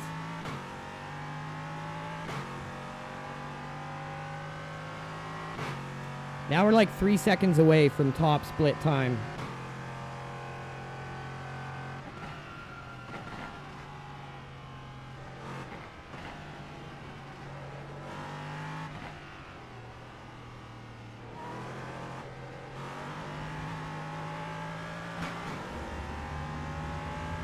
I swear this thing uses like trash can lids as clutch plates or something.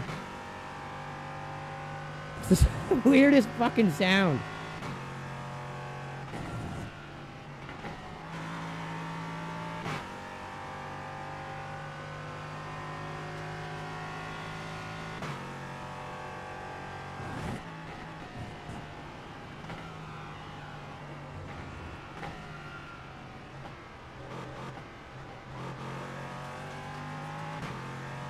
Car left. Clear left. Car left. Clear left.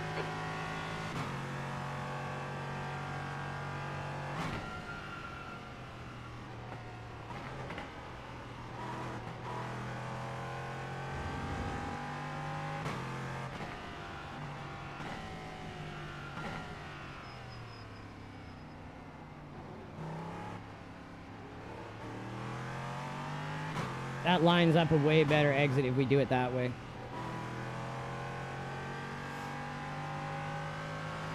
B13, left side. Clear left. That one's gonna start us off in the negative, but that's okay. It's always good to get practice laps around traffic too. You don't want just clean air practice. You've got to practice around traffic and getting your lap times down. get your comfortability around traffic down, get your ability to cut through traffic and make moves, make it more just second nature, to see the openings and to know where to go. Because it makes a big difference if you're fast through traffic when other people aren't.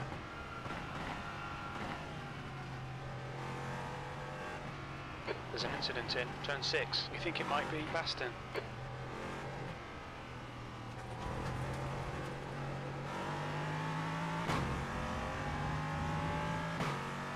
God, I hate this track.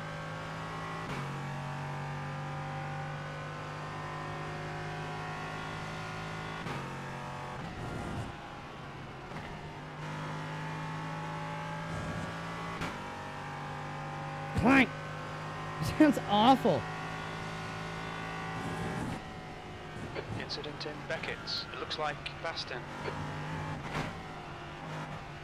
Sector 2 is 1.4 off the pace. Like, I can carry a lot of speed through there when there's no traffic around me.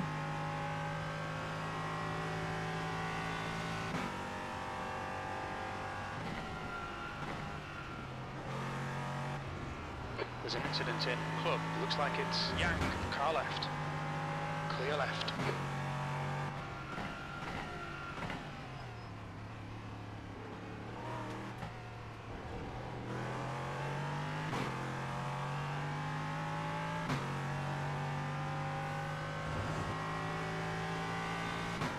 .159.4, even with traffic at a kind of critical spot. Sector 3 is 0.9 off the pace.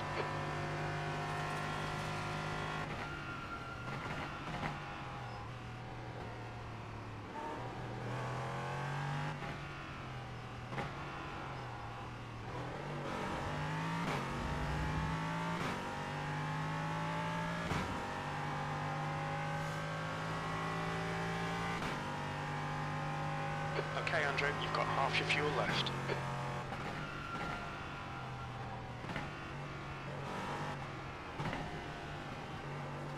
Sector 1 is 1.5 off the pace.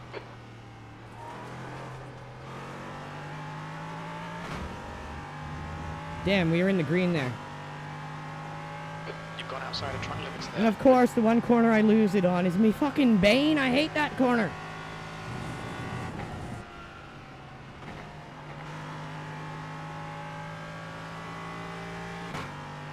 It really likes to wind out 4th and 5th for sure. I don't know about the lower gears.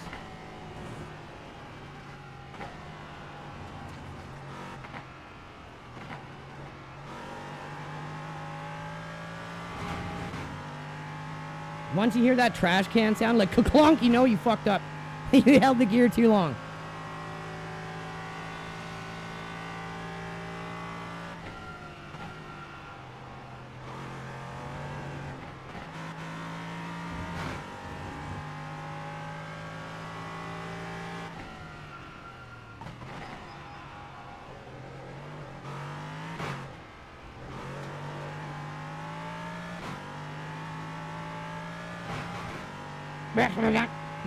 What the fuck? Oh yeah, baby, a 57. People are probably like, why is this guy getting stoked? He's fucking slow.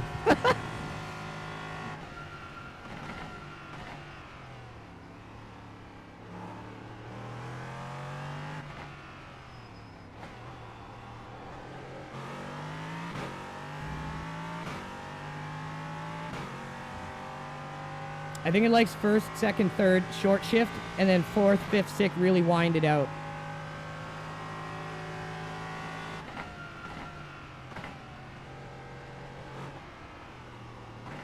You're a second off the pace in Sector 1.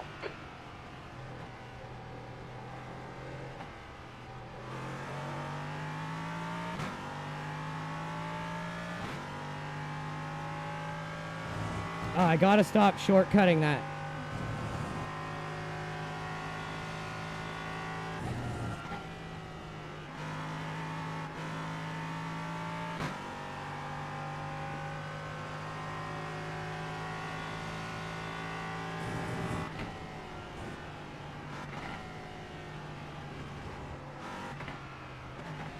Sector 2 is 1.1 seconds off the pace.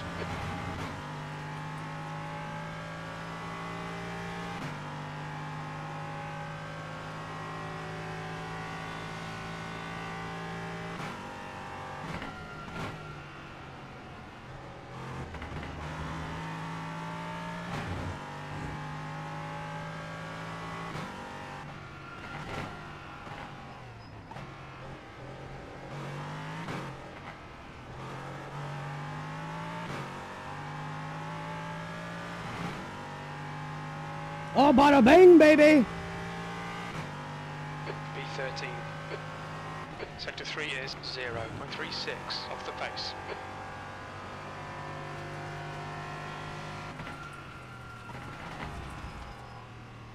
There, we're starting to run with the little go-hards now.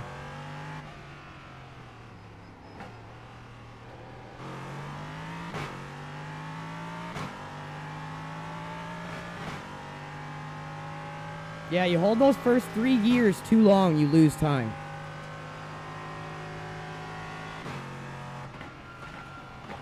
Fade back in, get a better angle. I pooched it, pooched it. Was a gear off there. I fucked it up. I admit it. But the good news is our fucked it up lap is still going to be better than what we were doing, and I think it's still going to keep our average maybe even in the 57s rather than 58s, which would be even better than what I was hoping for. See if we can shore up some of that time here in this sector where we're fast.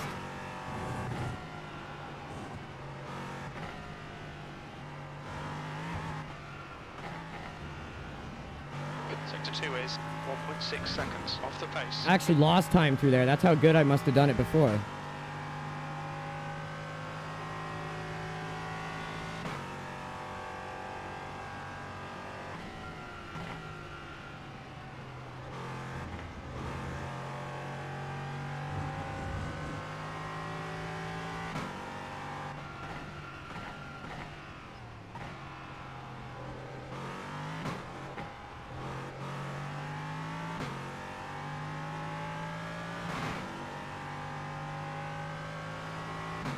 Yeah, perfect. See, even our messy laps now are like 57s. That's what we want.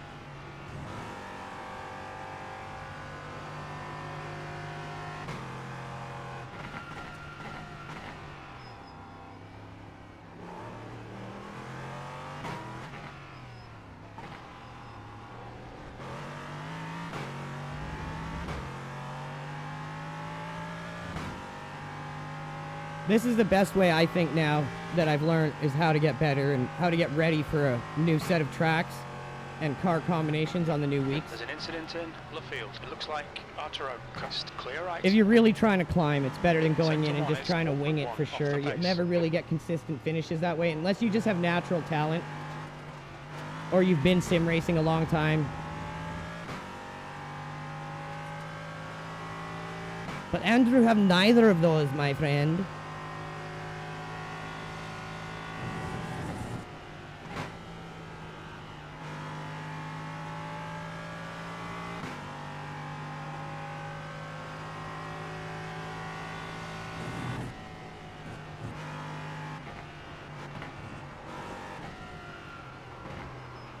Went too fast through there. Ah, hoochie cooch. Okay. It is 12:15. We got 15 minutes until the session goes up. So let's just see if we can critique anything from our laps. Left front, 65%. Rear left, 88. See if we can critique anything and learn anything from our laps here. We'll do some shout outs because we just hit 2,000 on X, 2,060 now. 11 likes, 4 reposts already. Thank you guys. If you're just joining us, hit that like and repost. I think we're number 2 on X Live broadcast right now. So we started at 2:08. We got down to 1:57, which is within the reasonable range of competitive time. And then we got our consistent times down to 57s and our best time of 56. So I'm happy with that. Constance SC still here. Obsidian Asset. F Bastiat. Dan Brostek. The Ham Hodler's back. Longtime viewer. Charles Spy, thanks for tuning in. What's up? Just hit 2,100. Thank you guys.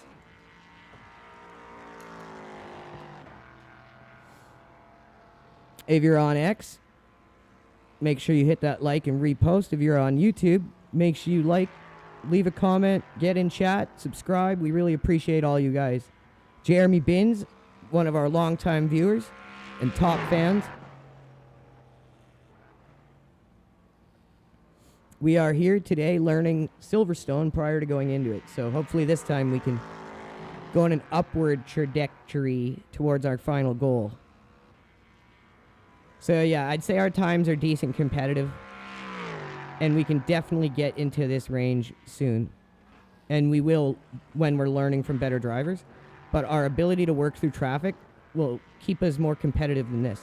These times I think are going to be in like the top split, but I don't know if we're going to be in the top split, so we'll find out. We got 13 minutes. We're just waiting. So while we're waiting, we're critiquing our last few laps here.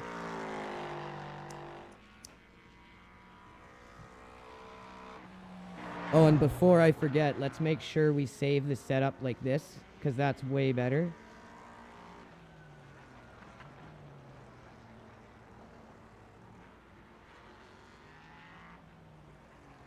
I mean, that's a little aggressive toe. If we went with a little less toe, it's not going to just like try to go straight through the corner sometime. Even if I got to turn in a little harder, I'd rather have that. Okay.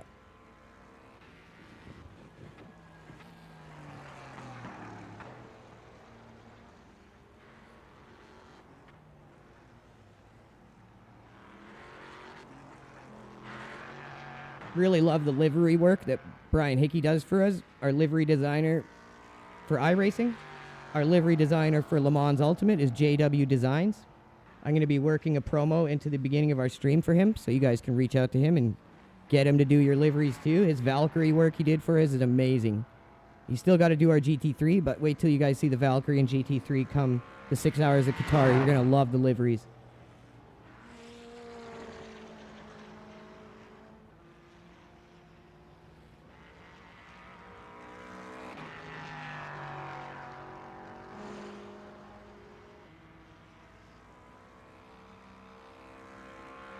That final, like, 2.5 to 3 seconds we're losing is probably all through that one long corner that we botch every time.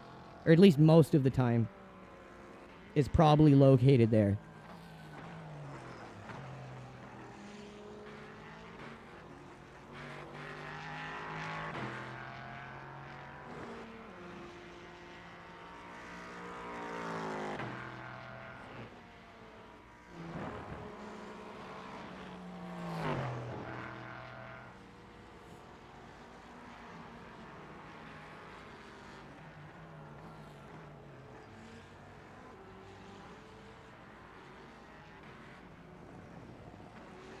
Push out to the side a bit more there and definitely have a better run through that corner.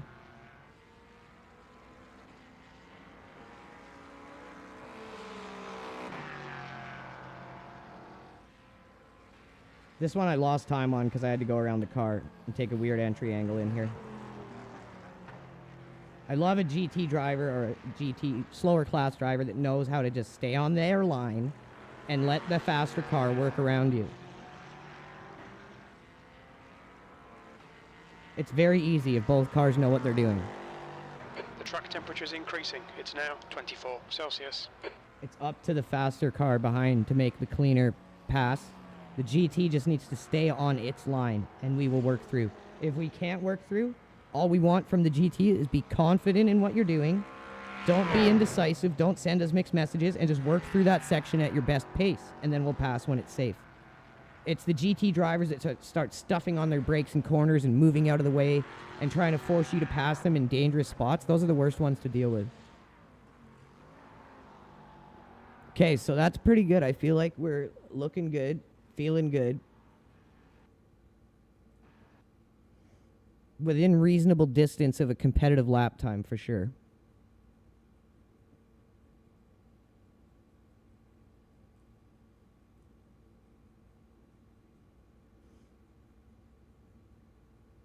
Client update. That took all of 1 second. Okay. All right, 8 minutes until the race, everyone. Lots of people registering. 150 some people.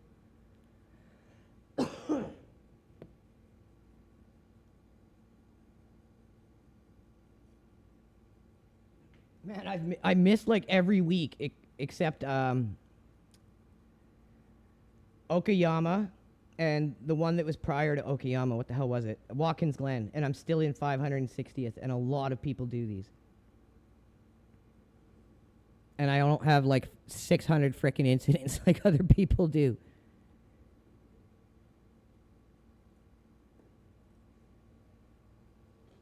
Oys.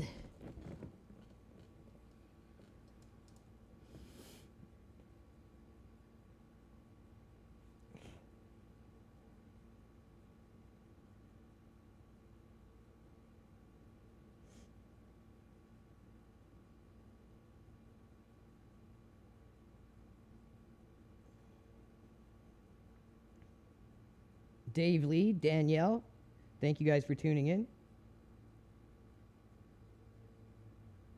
Just heading in. Lisa from Idaho, thank you for tuning in. We're just heading into the race session. It's about to start in like 8 minutes. We just took the first hour basically to get warmed up and up to pace on the track before going into it. Definitely can find more time, but we've gotten close enough competitive, I think within reason of a competitive lap time, that we're going to go for a shot. And this will allow us to hone in on exactly where we're going to need to be. Okay, so honestly, we're pretty competitive outside of like a open practice session with top split guys. And that's what I recommend doing, is learn the track yourself. Don't use a lap guide. So again, you can learn everywhere on the track and get comfortable at any position on the track. Find the best time you can hit without a lap guide. Then if you feel like you have to hone in with a lap guide, go and watch it. Because then you're not just learning the only racing line, only optimal line, and nothing else. And you guys watched within about an hour and a half, we were able to hit a lap that is like within the top 2 of this race, or top 3. And that's because we set our goal at the absolute top lap in a practice server.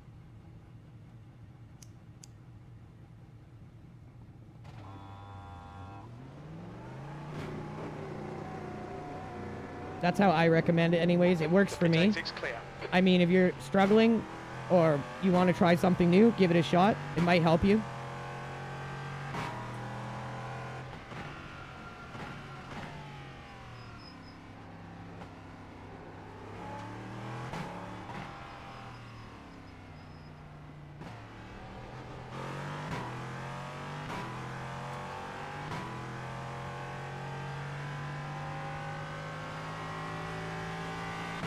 That's better. I think that's how you want to gear it.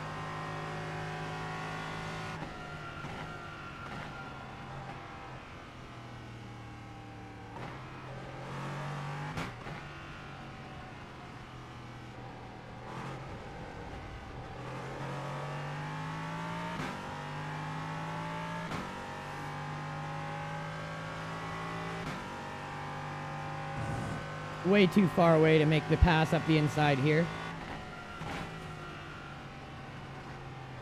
Just wait, do it safe. Left side, clear left. The whole time you're in the practice server around traffic, you're learning your timings. Pay attention how long it takes you to get around a car. And then make sure you have that amount of time whenever you go for a move. Or wait, because trust me, keeping your car out of the pits and not wrecking and gaining respect from the slower class of drivers are all very good things.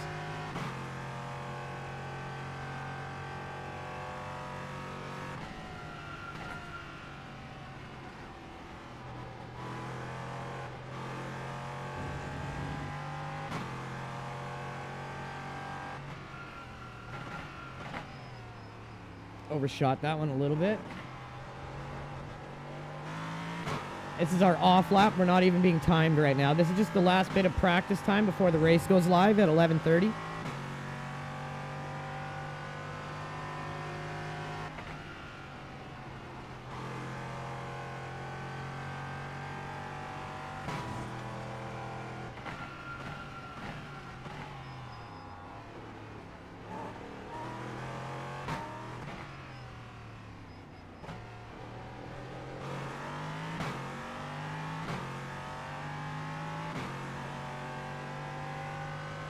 Thank you, everyone tuning in. You guys the best. We're at like 2,100 on X. We got about 8 watching on YouTube, which is very high for us. We've just started our YouTube about maybe 4 or 5 months ago, and with having to swap from a different form of content. So it's awesome to see it slowly picking up. We appreciate it, you guys.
On your left. Clear left.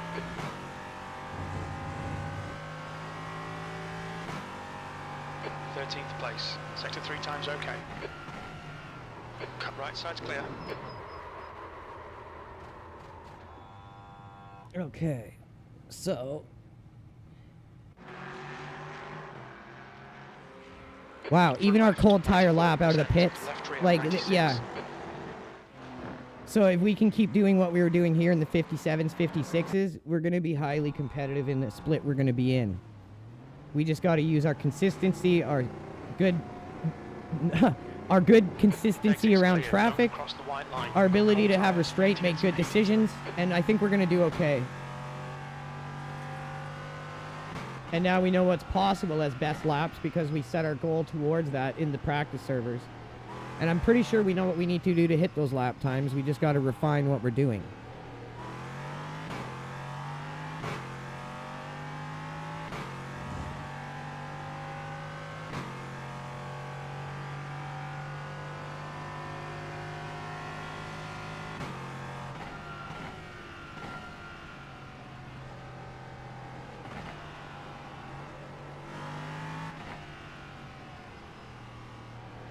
This is a spot where we can gain a lot of time if we can just start doing it right.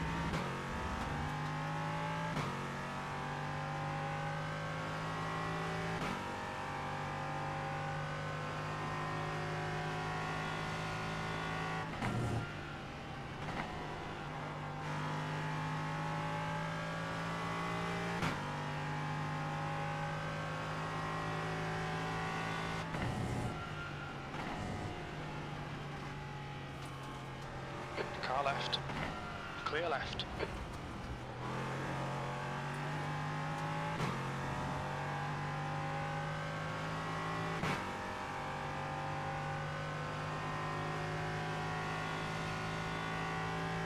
And the session is starting.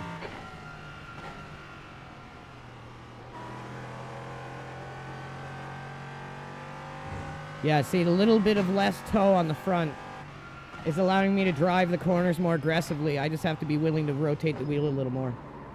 End it with a little donut here, get off the track, and get in the race.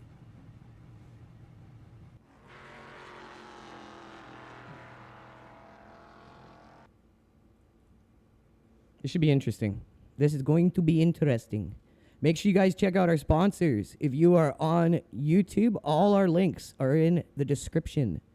We're sponsored by Butt Kicker, MindLab Pro, and our #1 sponsor, SRP-PRO. Use our discount code LEGACY, and you will get 5% off any of their model of pedals or their handbrake. Go and get the best, most premium pedals in sim racing. Not just a pedal, all pedals. You will not regret it. They're a one-time purchase, trust me that. And they're going to be a training tool, not a toy. It really will allow you to find out how good you can be, how far you can maybe take the hobby. You won't find that out with other substandard equipment. You need good equipment, and most important, good pedals. Like, you can do pretty good with a entry-level wheel. Honestly, you can do good with entry-level pedals too. Our teammate Chris Farish, our co-captain, he's sometimes even faster than we are, but he's got a lot of skill to depend on that if he went to higher level gear, he'd be just crazy.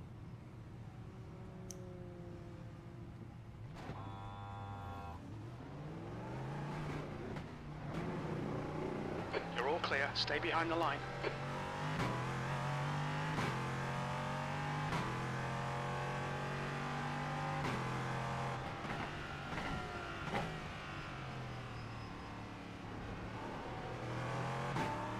When we hit that corner right, we carry much more speed through it.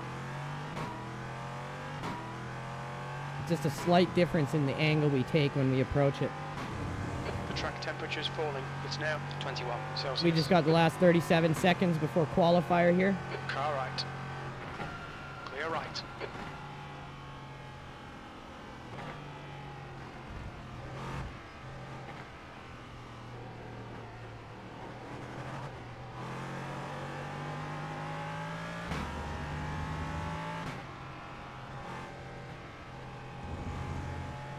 For around 500 USD. These ones are more expensive, but what would I recommend for a good set of pedals at like 500 USD range?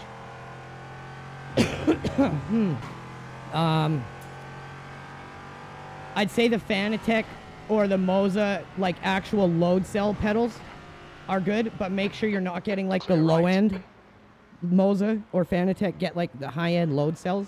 But if you want like the best pedals, I'm not just saying this because I'm sponsored by these guys, but look into SRP-PRO. You can get a 2-pedal set cheaper than a full-on 3-pedal set, and you're only going to need to buy them once. They will survive a nuclear explosion. They're pneumatic piston technology, and you can do so much modification to them through the software, through the hardware side of things. If you want, go look at the review I have on the YouTube channel under our video section, and you'll be blown away by them, man. David, the owner, does payment plans on them, and trust me, if you're serious about sim racing, if you're willing to spend 500 USD, it's worth getting these, to be honest. And you can do it through a payment plan if you qualify. But I would at least look into them. Other than that, like I said, I would say go like Moza or Fanatec, but make sure you're getting the load cell versions. SimMagic, you start getting pretty expensive. SimEcube, you get pretty expensive. And at that point, I would just say 100% go SRP-PRO. But if it's budget restraint and you can't go higher than that, those other 2 options would be my recommendation, I think, for sure. The track temperature's decreasing. It's now 21 Celsius. And the reason why I recommend those is because we have people on the team who use them. Okay, Andrew, we've got 2 laps to set a decent time. And they are very good as well. Not just like, I'm not just saying that. It's because there's guys on our team who use Fanatec and Moza, and they're quick. They're very quick. Are they better than SRP-PRO? No, not at all. One of our guys who has Fanatec load cells is getting a set, sponsored set of SRP-PRO soon. So he's going to be able to review how much of a difference there is from like Fanatec load cells to these. I started out on Logitech G923 wheel and pedals and went from that to these SRP-PROs. So my review was a bit different of a perspective. And when Phil does his, he's going to be doing it from the perspective of already having the Fanatec load cells. I appreciate the engagement, man. Thank you for the question. I really appreciate it. I hope that helps. So let's use our off lap here to just get some heat in the tires, get our flow.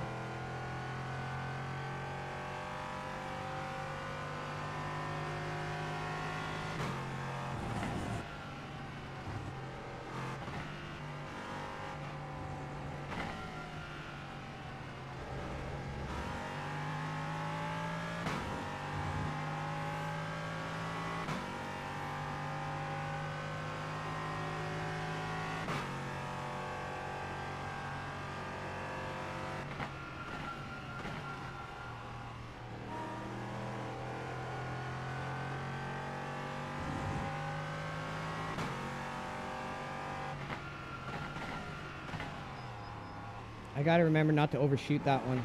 And it's first. We need to be in first before we hit the peak of the corner, or the apex of the corner, sorry.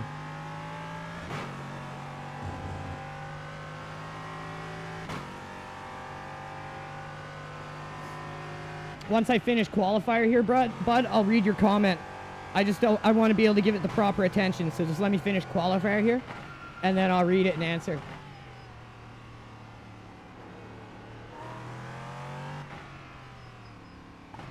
So normally what we want to do is get a safe banker qualifier in, because we only got 2 flying laps. So we don't want to invalidate both. What we want to do is get a safe lap in the bank. Then our second lap, it frees us up more to push hard.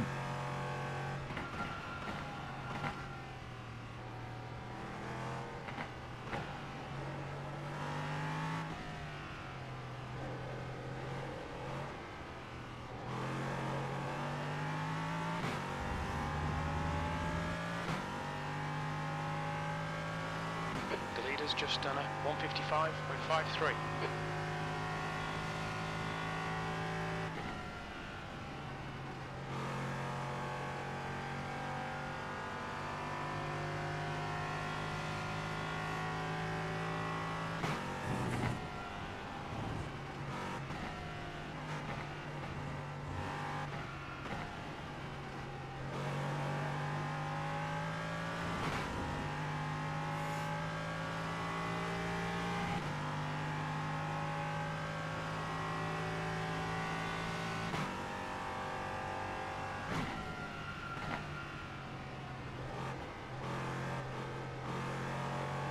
Oh, damn, I off track. Fuck me.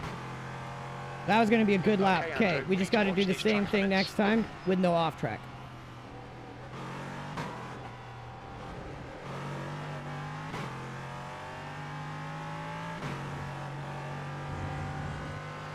Okay, we can do that, but without the off track.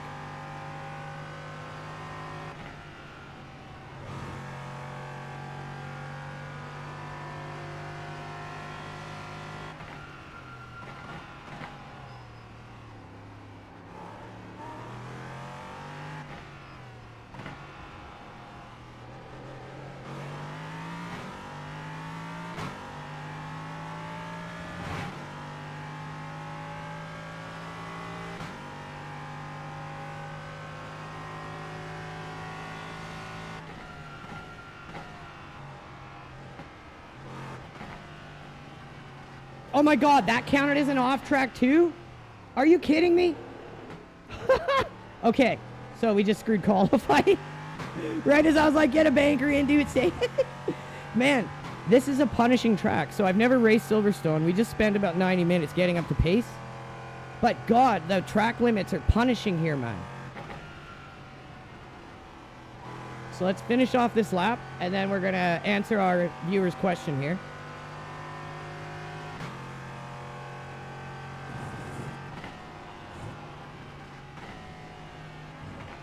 See, there you can cut. And those spots we went off, it really didn't feel like we went off for full-on off tracks, but whatever. I'll give him a look. My issue is I have a series about to sim racing. Okay, so what I would do, dude, what I would totally do if I was you, is this is how I started, okay? I just got a Logitech G923 wheel and pedals. Get in easy, cheap, with something that's going to at least give you the proper feel somewhat, and that's a good way to start, because you can get something called the spring upgrade for your Logitech G923 wheel, or sorry, not your wheel, your pedals, and it's going to really help your brake and throttle input. So it will give you a big step up just from the base level of the Logitech pedals. My co-founder still hasn't upgraded his gear. He's planning on doing it. He's just been waiting a while. He has Logitech G923 wheel and the pedals, but with the spring upgrade. He sometimes beats me for lap times, but that's because he's really, really talented and he's been sim racing for a long time. But that's just to kind of give you an idea of what you can bring out of the Logitech stuff. They're not bad at all. Oh, you have a Fanatec setup. Okay. So The leader has just done a 155.46. if you're at the point where you feel like, oh, an 8 is good. Okay. What I would then do is, it's at the point now where you're going to have to make the decision. do you want to upgrade your pedals or not? Like, what are your lap times at? How close are you off pace? That's kind of where you want to be. Like, when I was using the Logitech pedals and wheel, I was so far off pace, like 7 seconds or more from top lap times. Now I'm like a top 1 to 3 split driver, depending on the split. And I couldn't have got that time without the pedals. So I would assume you're probably in that same zone.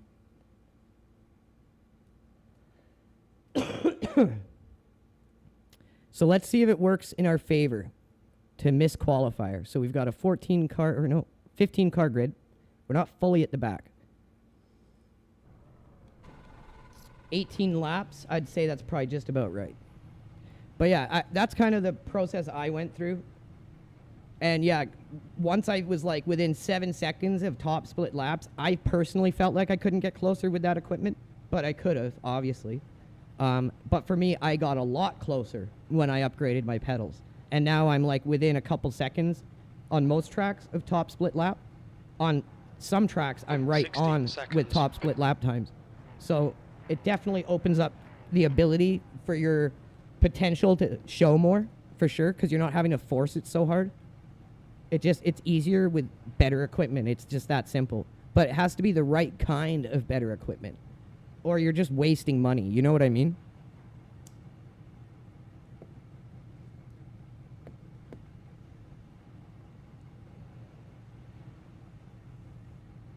"30 seconds. Like, I won't sell out for shit. The sponsors we have are sponsors I'll stand behind. 100%. I wouldn't recommend things to people that I wouldn't use or buy myself. Bear it in mind, 30 minutes. And that's why I can confidently say SRP-PRO. 100%. And if you're on a budget, Okay, rolling start. maybe go 2 pedal set on a payment plan, or just save up for them, Follow because you greenhouse won't in the regret left the column. purchase. All right, here we go. Let's do our formation lap, get settled in for a half-hour Speed race. is 86 kilometers per hour. We'll do our Please best catch that up we to can do here. greenhouse. Oh, it's going green quick here. Okay. Apparently. Okay, Andrew, here we go. Oh my god, it's gonna go green through the chicane. What the shit? It's cancer, bro. Okay, so it might be a good thing we started back here. It would be good to be at the back or the front in this one, I think. Floor it, green, green, green. Make sure this guy doesn't fade out right into us. Yeah, he would have. I saw that coming. Because we lifted the guy behind, got a good run. Let's let him go there.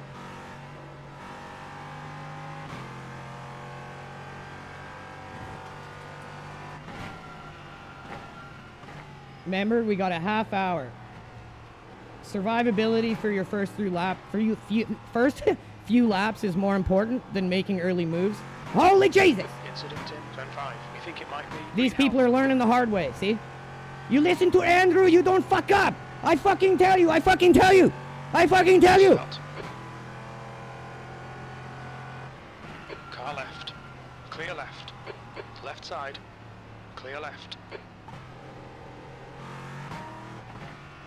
There's an incident in Brooklands. Looks like it's Montero.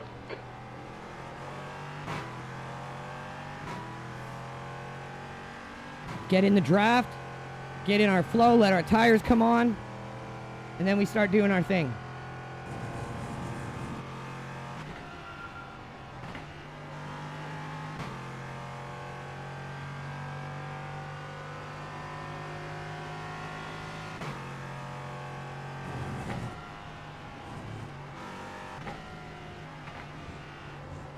Okay, Andrew, the next car is Reagan, car number 7. I'm back! The gap in front is now 0.7.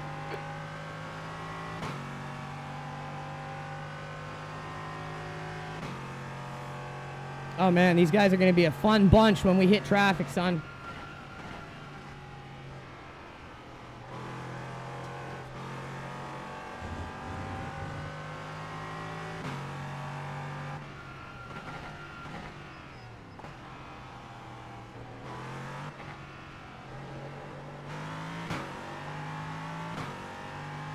Car left. Clear left. P11.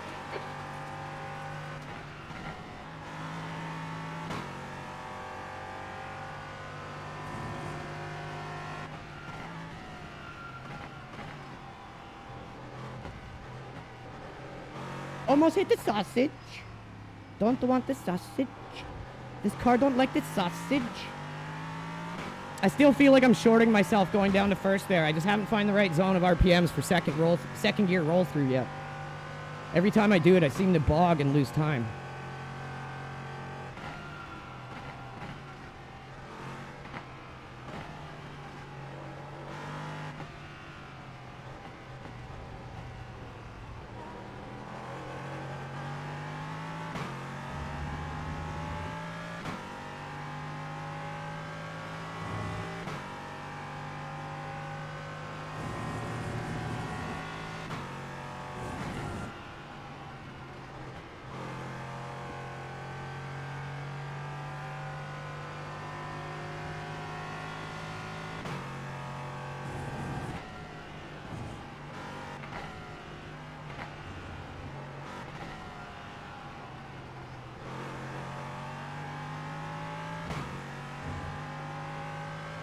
Thank you, bro. I appreciate that a lot, man.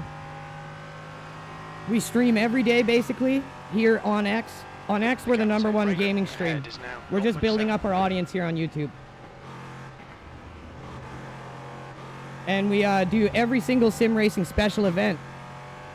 On weekends, every time, it's always team events on weekends. We do all major events in sim racing, whether it's Le Mans or iRacing. So thank you, man, for tuning in. I hope you enjoy more streams from us. And no problem, man. Anytime you got a question, just ask. I'll always answer when I can look at the screen.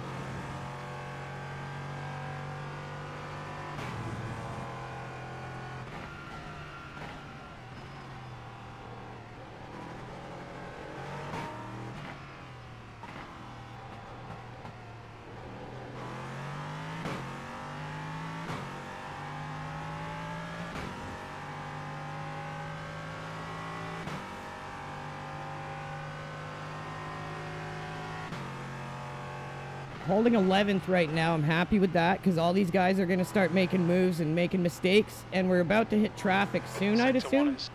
Maybe not. I don't know what the flow of traffic is like on this track in actual race scenario, but we're going to find out. Happy to just hang with these guys right now. Right, the guy ahead of us is Madison, car number 11.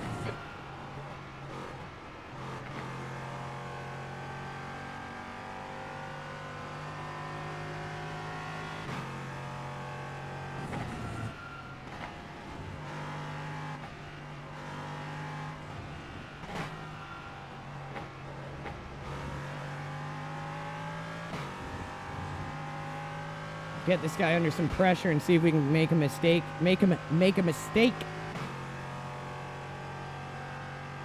The longer we can stay in his draft, the more we're going to gap the car behind, which always helps with solidifying the position you're in. But the guy behind's doing his best to hang on.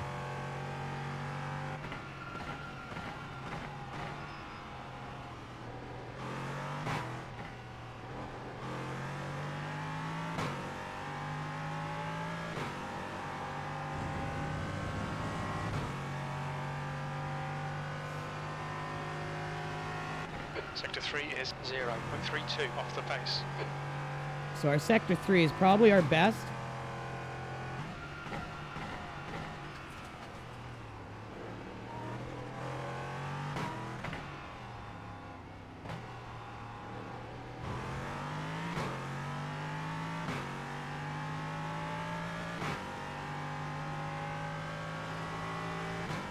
Probably won't be till the last maybe 15 to 20 minutes until we hit traffic, I'd assume. If we haven't hit them already. It's a big wide open track, so the GT4s can probably go pretty quick here too.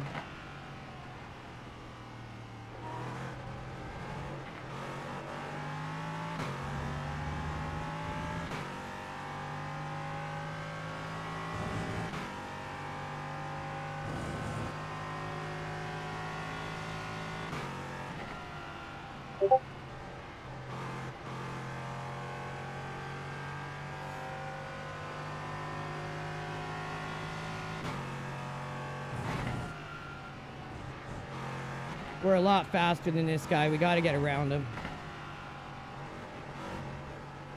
second off the pace in sector 2.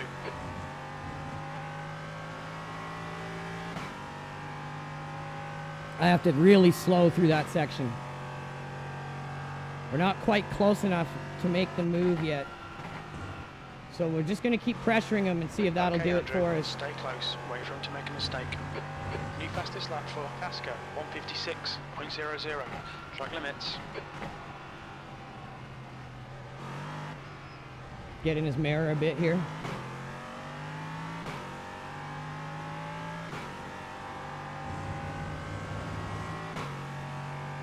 P11.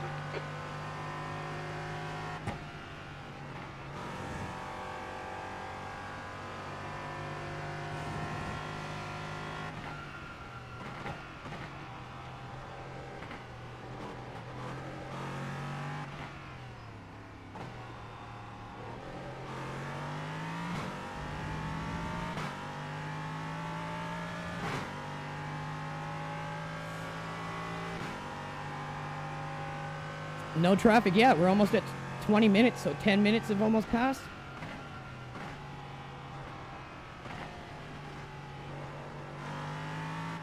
The stewards have warned us for cutting the track. Keep it between the white lines. Timing is just a little off on that corner still.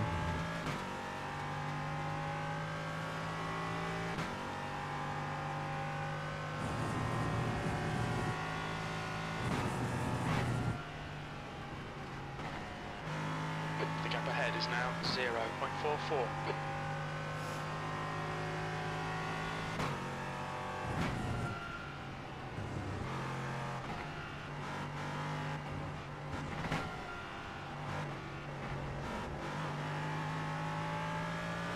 Might have him here. I think I got a better run there. Yep. Car left. Hold your line. Hold your line. Still there. Clear left. All right, Andrew. The next car is Reagan. Car number 7. C license.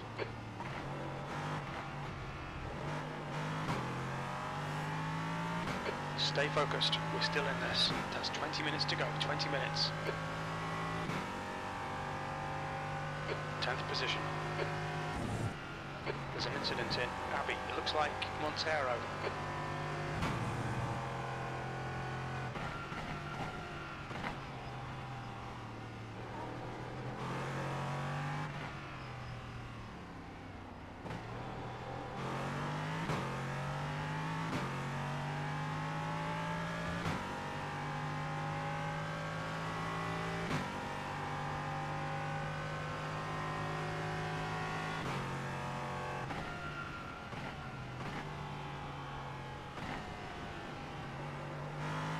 Make sure we aren't building up a bunch of off tracks there.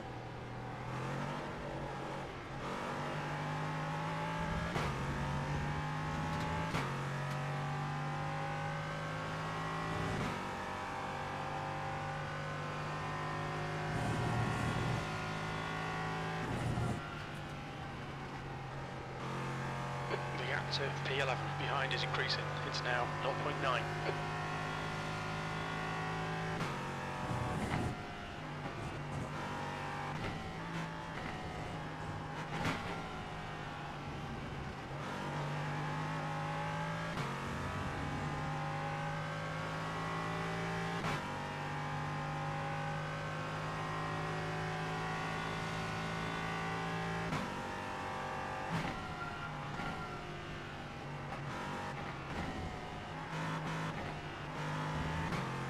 I don't care if I get that off track. We're catching this guy like a Stay between mother. the lines, please, Andrew. And he just fucked his line up there, thinking I was going to dive him from 600 feet away. Only in Iracing would someone think I was going to make that fucking move, man. The gap is now 1.0 seconds.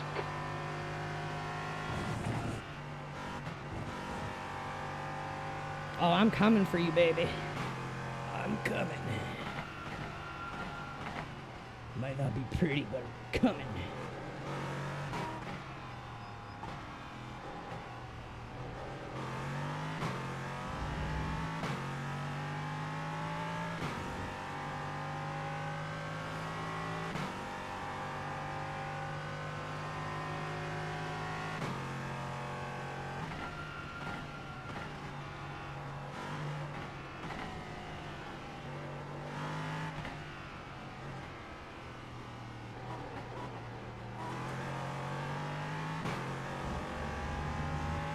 I'd say we're probably in his draft, but you got to be pretty close with these things for it to really count. Excuse me. Sorry, guys. Incident in Beckett's. You think it might be your...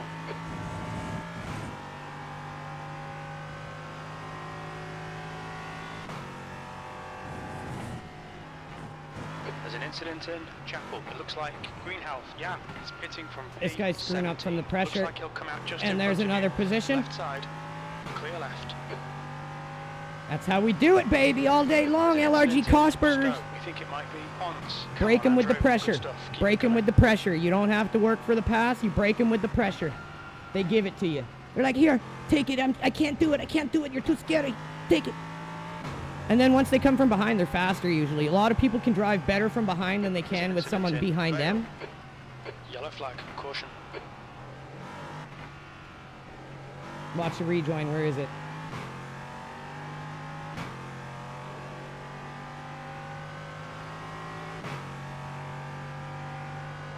Eighth place.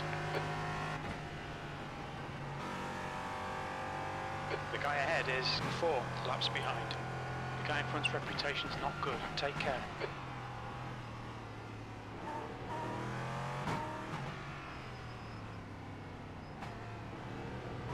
Slower class car ahead.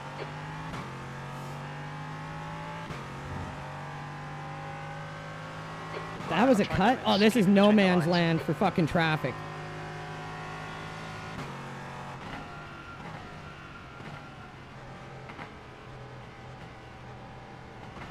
Whoa, dude, what are you doing? Car left. Car left. Clear left. Okay, Andrew, we've gone out of track limits. Keep it between the lines. You have 5 incident points. This GT's just shitting his pants because these idiots around him just dove that corner hard. 15 minutes That's left. okay. That's 15 We'll get it minutes. back. This is okay. Keep those exit speeds up. These are the 2 guys that are going to make some dumb move around traffic that's going to bite them in the ass. You're approaching a group of slower cars. Incident in Beckett's. Salas, clear left.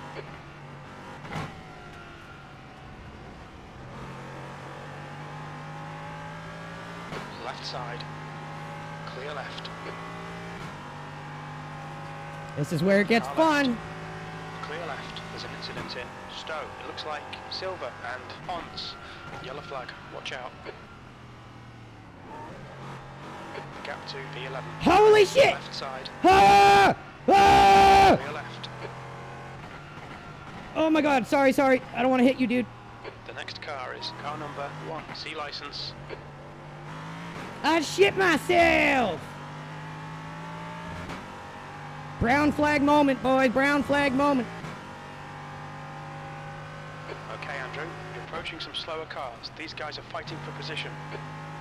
It's coming. These guys are going to do it. They're going to fuck up around traffic. I'm calling it now. Clear left. They don't know how to move through traffic like we do. Incident in the loop. You have to Looks have like patience it's and Wilson. restraint at moments. You'll always catch back to the car. Traffic giveth and traffic taketh away. Car right. Clear right. On your right. It's the Right flow. side's clear. It's the ebb and flow.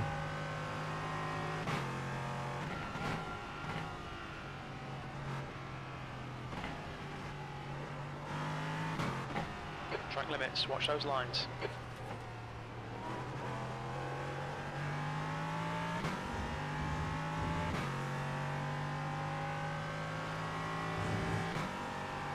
All I do is mixed class endurance racing. And I races all the different classes, which I highly recommend because you're going to get a better understanding of the race dynamic. You're going to know what the other cars want to do around you and how to make it a little easier for them. There's a group of slower cars ahead. These guys are busy fighting each other. Car left. Clear left. Left side. Clear left.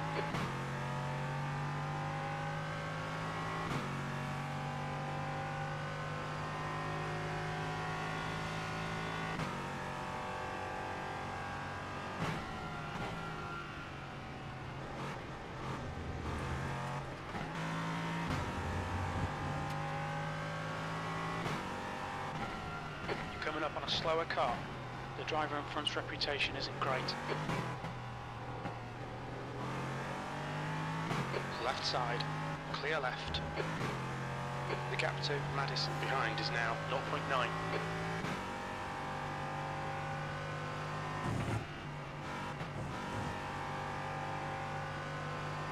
That's half fuel. You've used half your fuel.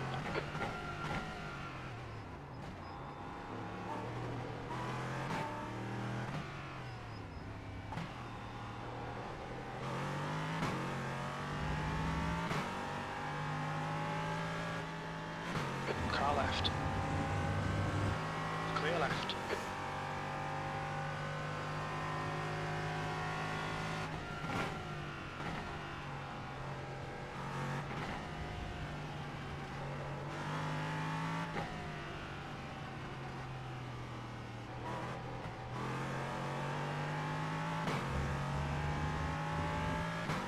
Coming up on a slower class Just car. about 10 minutes.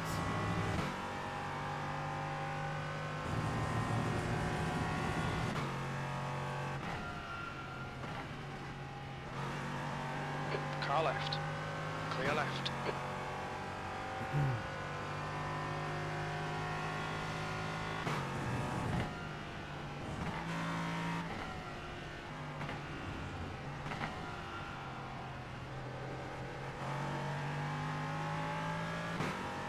Left side. Clear left. Fastest lap for Casco. 155.02.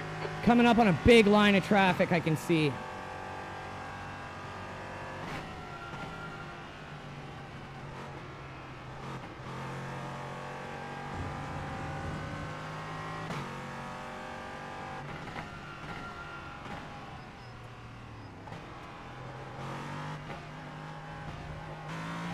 Coming up on a slower class car. All right, Andrew, 10 minutes to go. That's 10 minutes left. P8.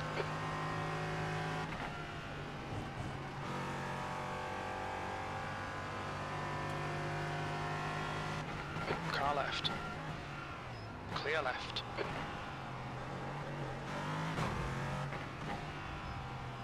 The stewards have warned us about track limits. Keep it between the lines. You have 8 incident points. Excuse me. What we're trying to do right now is break that car out of our draft.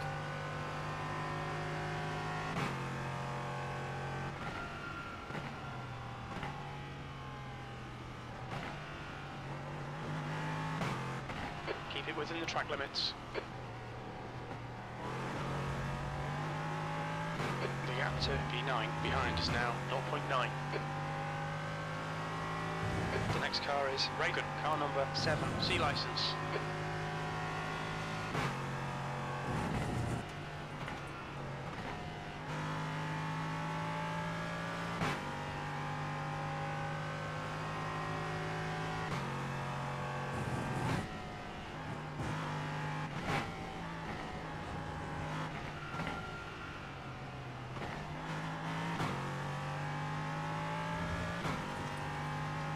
We're starting to pull up on these guys ahead of us now.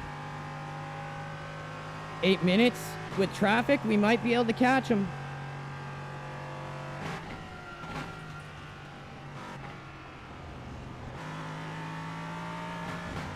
I gotta stop getting these off tracks.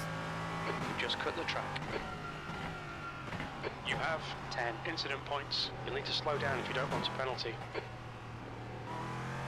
Bleed it through here.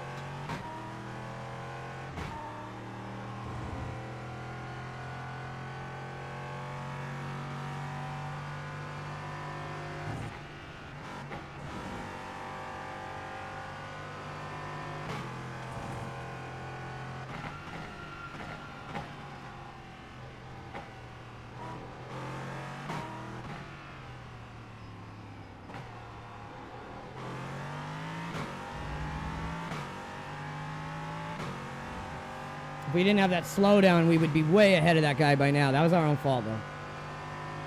Too dirty on the cuts. We're making too many cuts, too many off tracks here.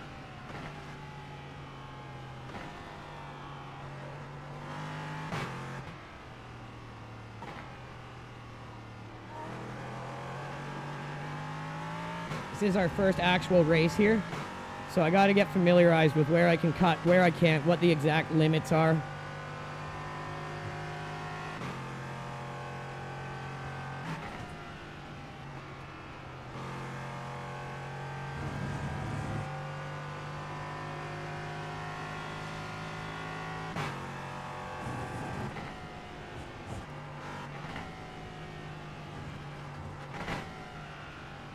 That's a new fastest lap for Casco, 154.84.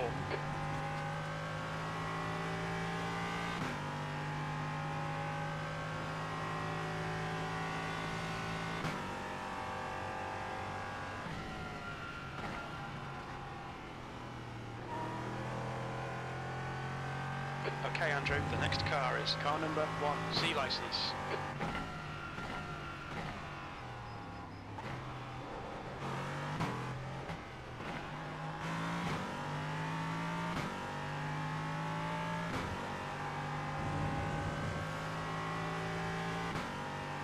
That's your fastest lap. Sector 1 is 1.6 seconds off the pace.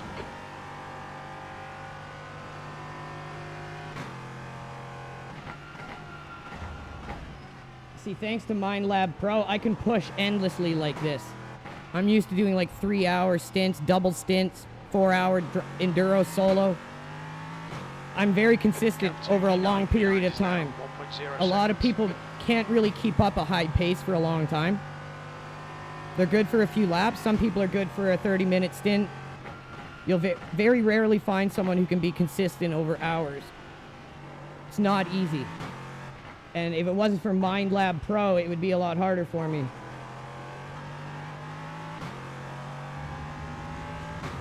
Everyone on our team, we don't race without it. Best stuff ever. All natural, nootropic, no synthetic additives. Gives you better recoil, better memory retention. Right, Andrew, 5 minutes to go. The ability to perform under pressure, stay in the zone while you're under pressure. Endless mental endurance. The best stuff for sim racing. It doesn't even matter if you're a gamer, to be honest. It's good for your general health. Use our affiliate code in the description of YouTube or in the chat of X. Get yourself a bottle and you will not fucking regret it. I promise you that. You take 2 in the morning. If you want, pair it with your coffee for a stronger effect.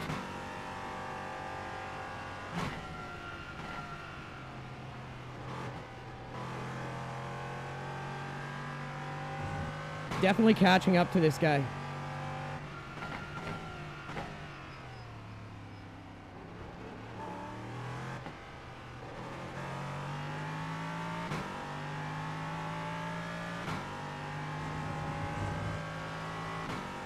Damn. Attention to track limits, please, Andrew. Faded a little too wide You there. have 11 incident points.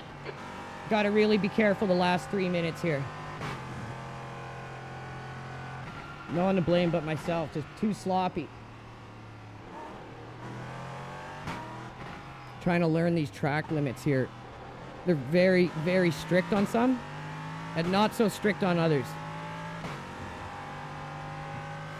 Probably just outside of this guy's draft right now.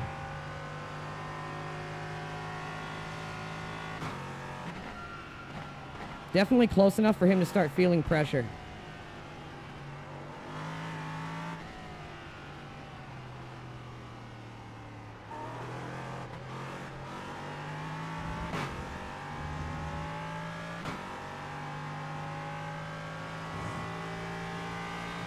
He had a good run through there. He did that better than us.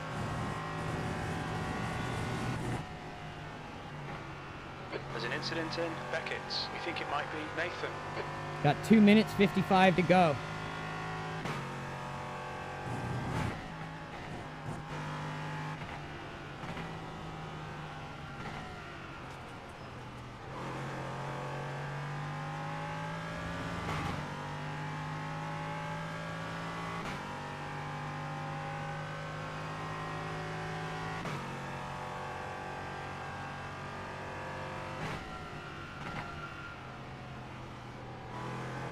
The gap behind is now 0.9.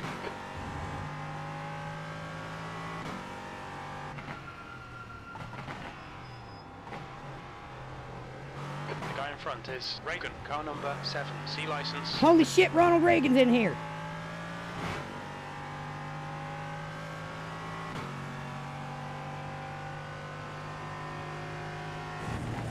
2 minutes to go, 2 minutes. Your lap times are improving. This is exactly what we need. Sector 3 is a second off the pace.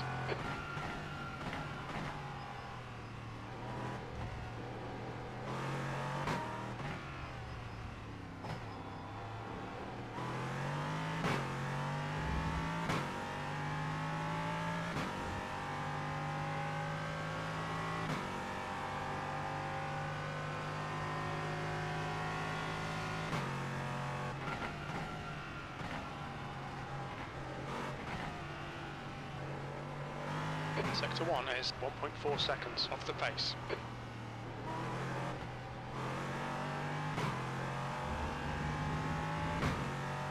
Oh, this guy behind me's catching up, bro. Good driving, man. For real, you had a good gap behind me. Slower class car ahead. Left side, clear left.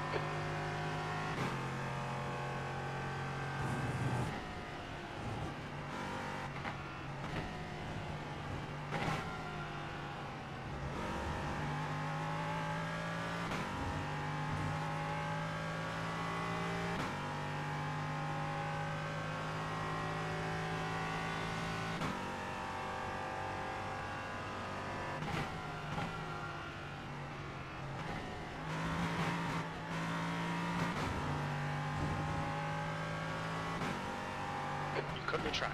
Keep it nice and tidy.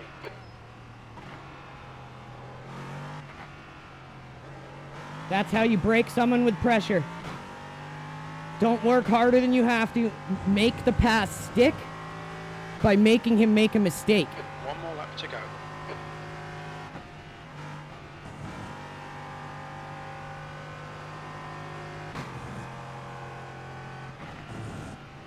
People on X. Whoa, whoa, whoa, whoa. Okay, Whoa. Andrew, we've just cut the track. You have 13 incident points. You'll need to give back the time gained. Let that guy go. On your right, clear right. My foot completely missed the fucking brake pedal. I meant to push down and I just didn't even push on the fucking thing and missed it. Completely botched that. Pushed too late. Gonna have to bleed this time here quick. That really cost us.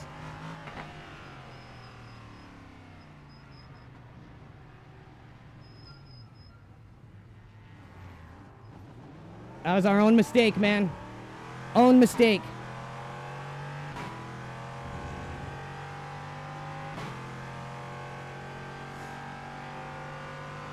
We got 3 minutes of a white flag.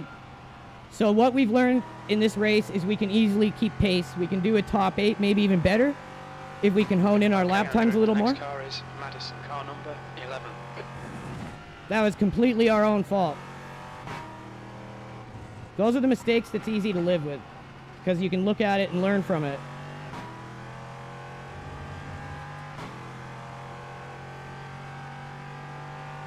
Overall, really happy with the performance in that race.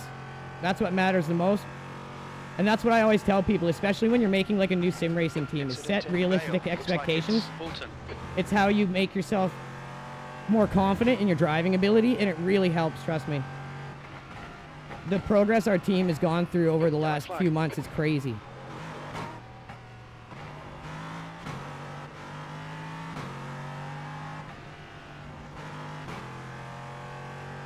Not sure what happened there. P8. We ended up getting 8th place anyways.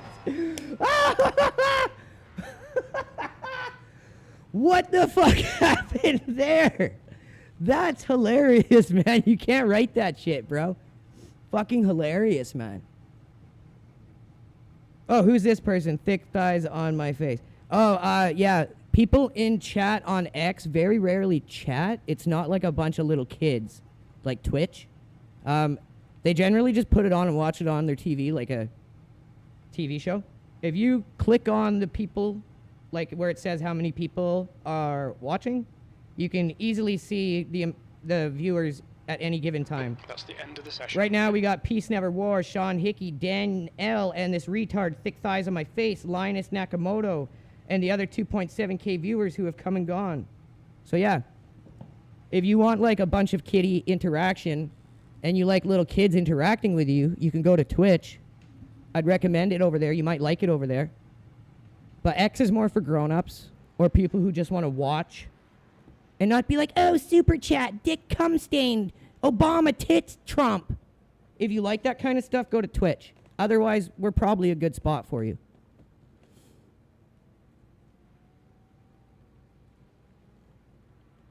So we got to see what the hell happened there, man. That shit was hilarious. We ended up getting 6th? Oh, fucking K. I will take that, bro. I will take that. So what the fuck happened there, man? That shit's hilarious.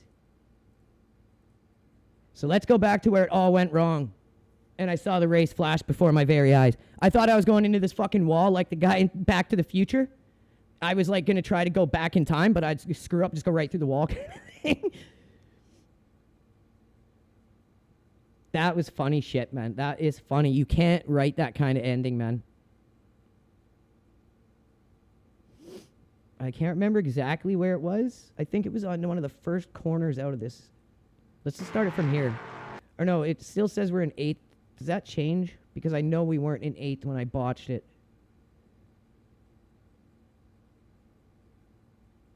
We'll just watch it from... I can't see over my wheel. I can't see over my wheel. So there were 17 laps. So it happened on lap 16. So we'll watch it from here.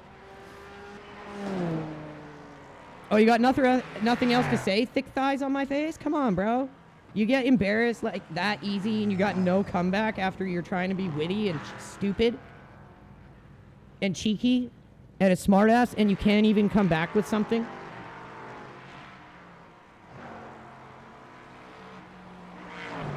Oh, you're a new account. I know exactly where you probably come from.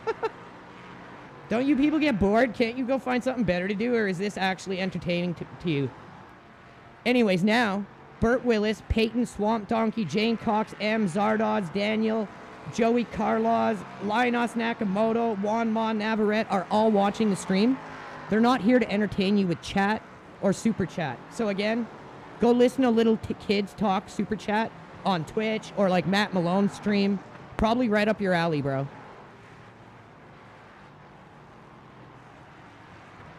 I almost didn't even bleed that in time. That was freaking hilarious. I was like, oh my God, I'm going to have to stop or I'm going to get DQ'd here. Literally going to get DQ'd here. So that's where we had to stop to not get DQ'd. Okay. So let me find it. Now we've honed in on the spot. Put on my spectacles to see this proper. There it is. There it is. Look at this shit. I was coming through here like I was going back in fucking time, I tell you. Right there. I just totally missed the turn-in point, panicked, and missed brake and everything. It was like when you have a brain fart and everything goes wrong at once. That was it right there. So how the hell did we still get 6th? Because we were in 8th when that happened. And then I think we got past. Maybe those cars were laps down. I don't think so. Although it still says 8th, so maybe they were. Maybe we got lucky. And we were far enough into the race that we kind of put ourselves ahead enough before we had our brain fart that it didn't nucleize us.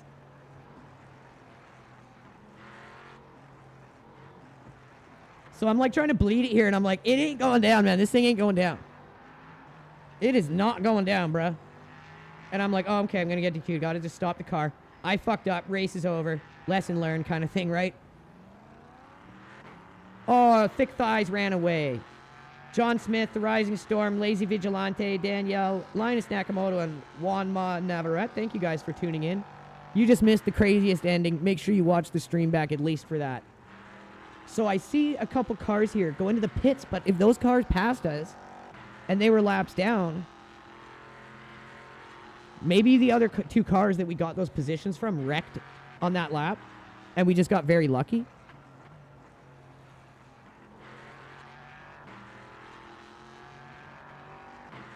I think this guy in the blue might have screwed up his fuel. I think this guy screwed up his fuel is what it was.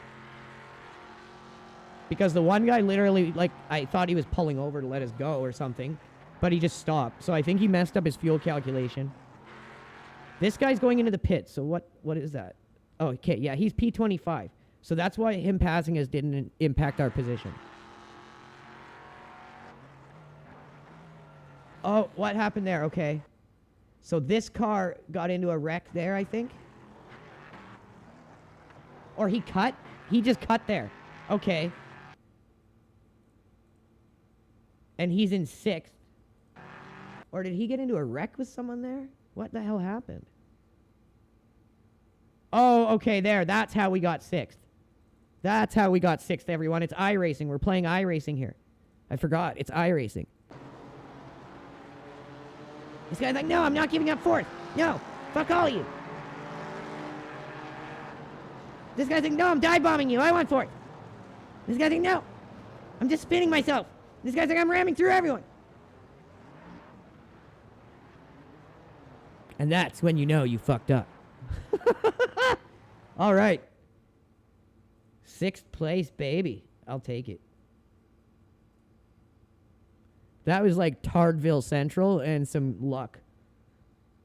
I think the iRacing gods were helping us and returning the I rating we lost from yesterday's issues, to say the least. 4th split, not bad.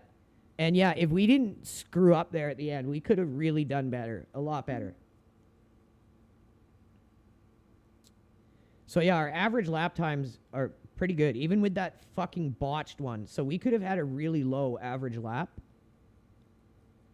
Yeah, I really do think we can compete on this track for sure with the Liger, thanks to the bit of practice we put in to get comfortable on the track before coming into the first race, which I highly recommend doing. It's obviously the way to go. Like, I was able to fudge it up till like 1500. Then I honed in on cars and tracks that I at least kind of knew, but didn't go in with any practice. That got me up to about 1900. And then I started to drop because I wasn't fast enough because I wasn't practicing. Now I'm practicing, and I feel like that's the next notch to kind of get you up and over the 2K I rating point. All right, everyone, we will be back tomorrow. What is tomorrow? Tomorrow's Wednesday, so tomorrow's going to be Le Mans Ultimate Race Control Pro. The first week of the FIA WEC season, the Advanced Series in Race Control Pro.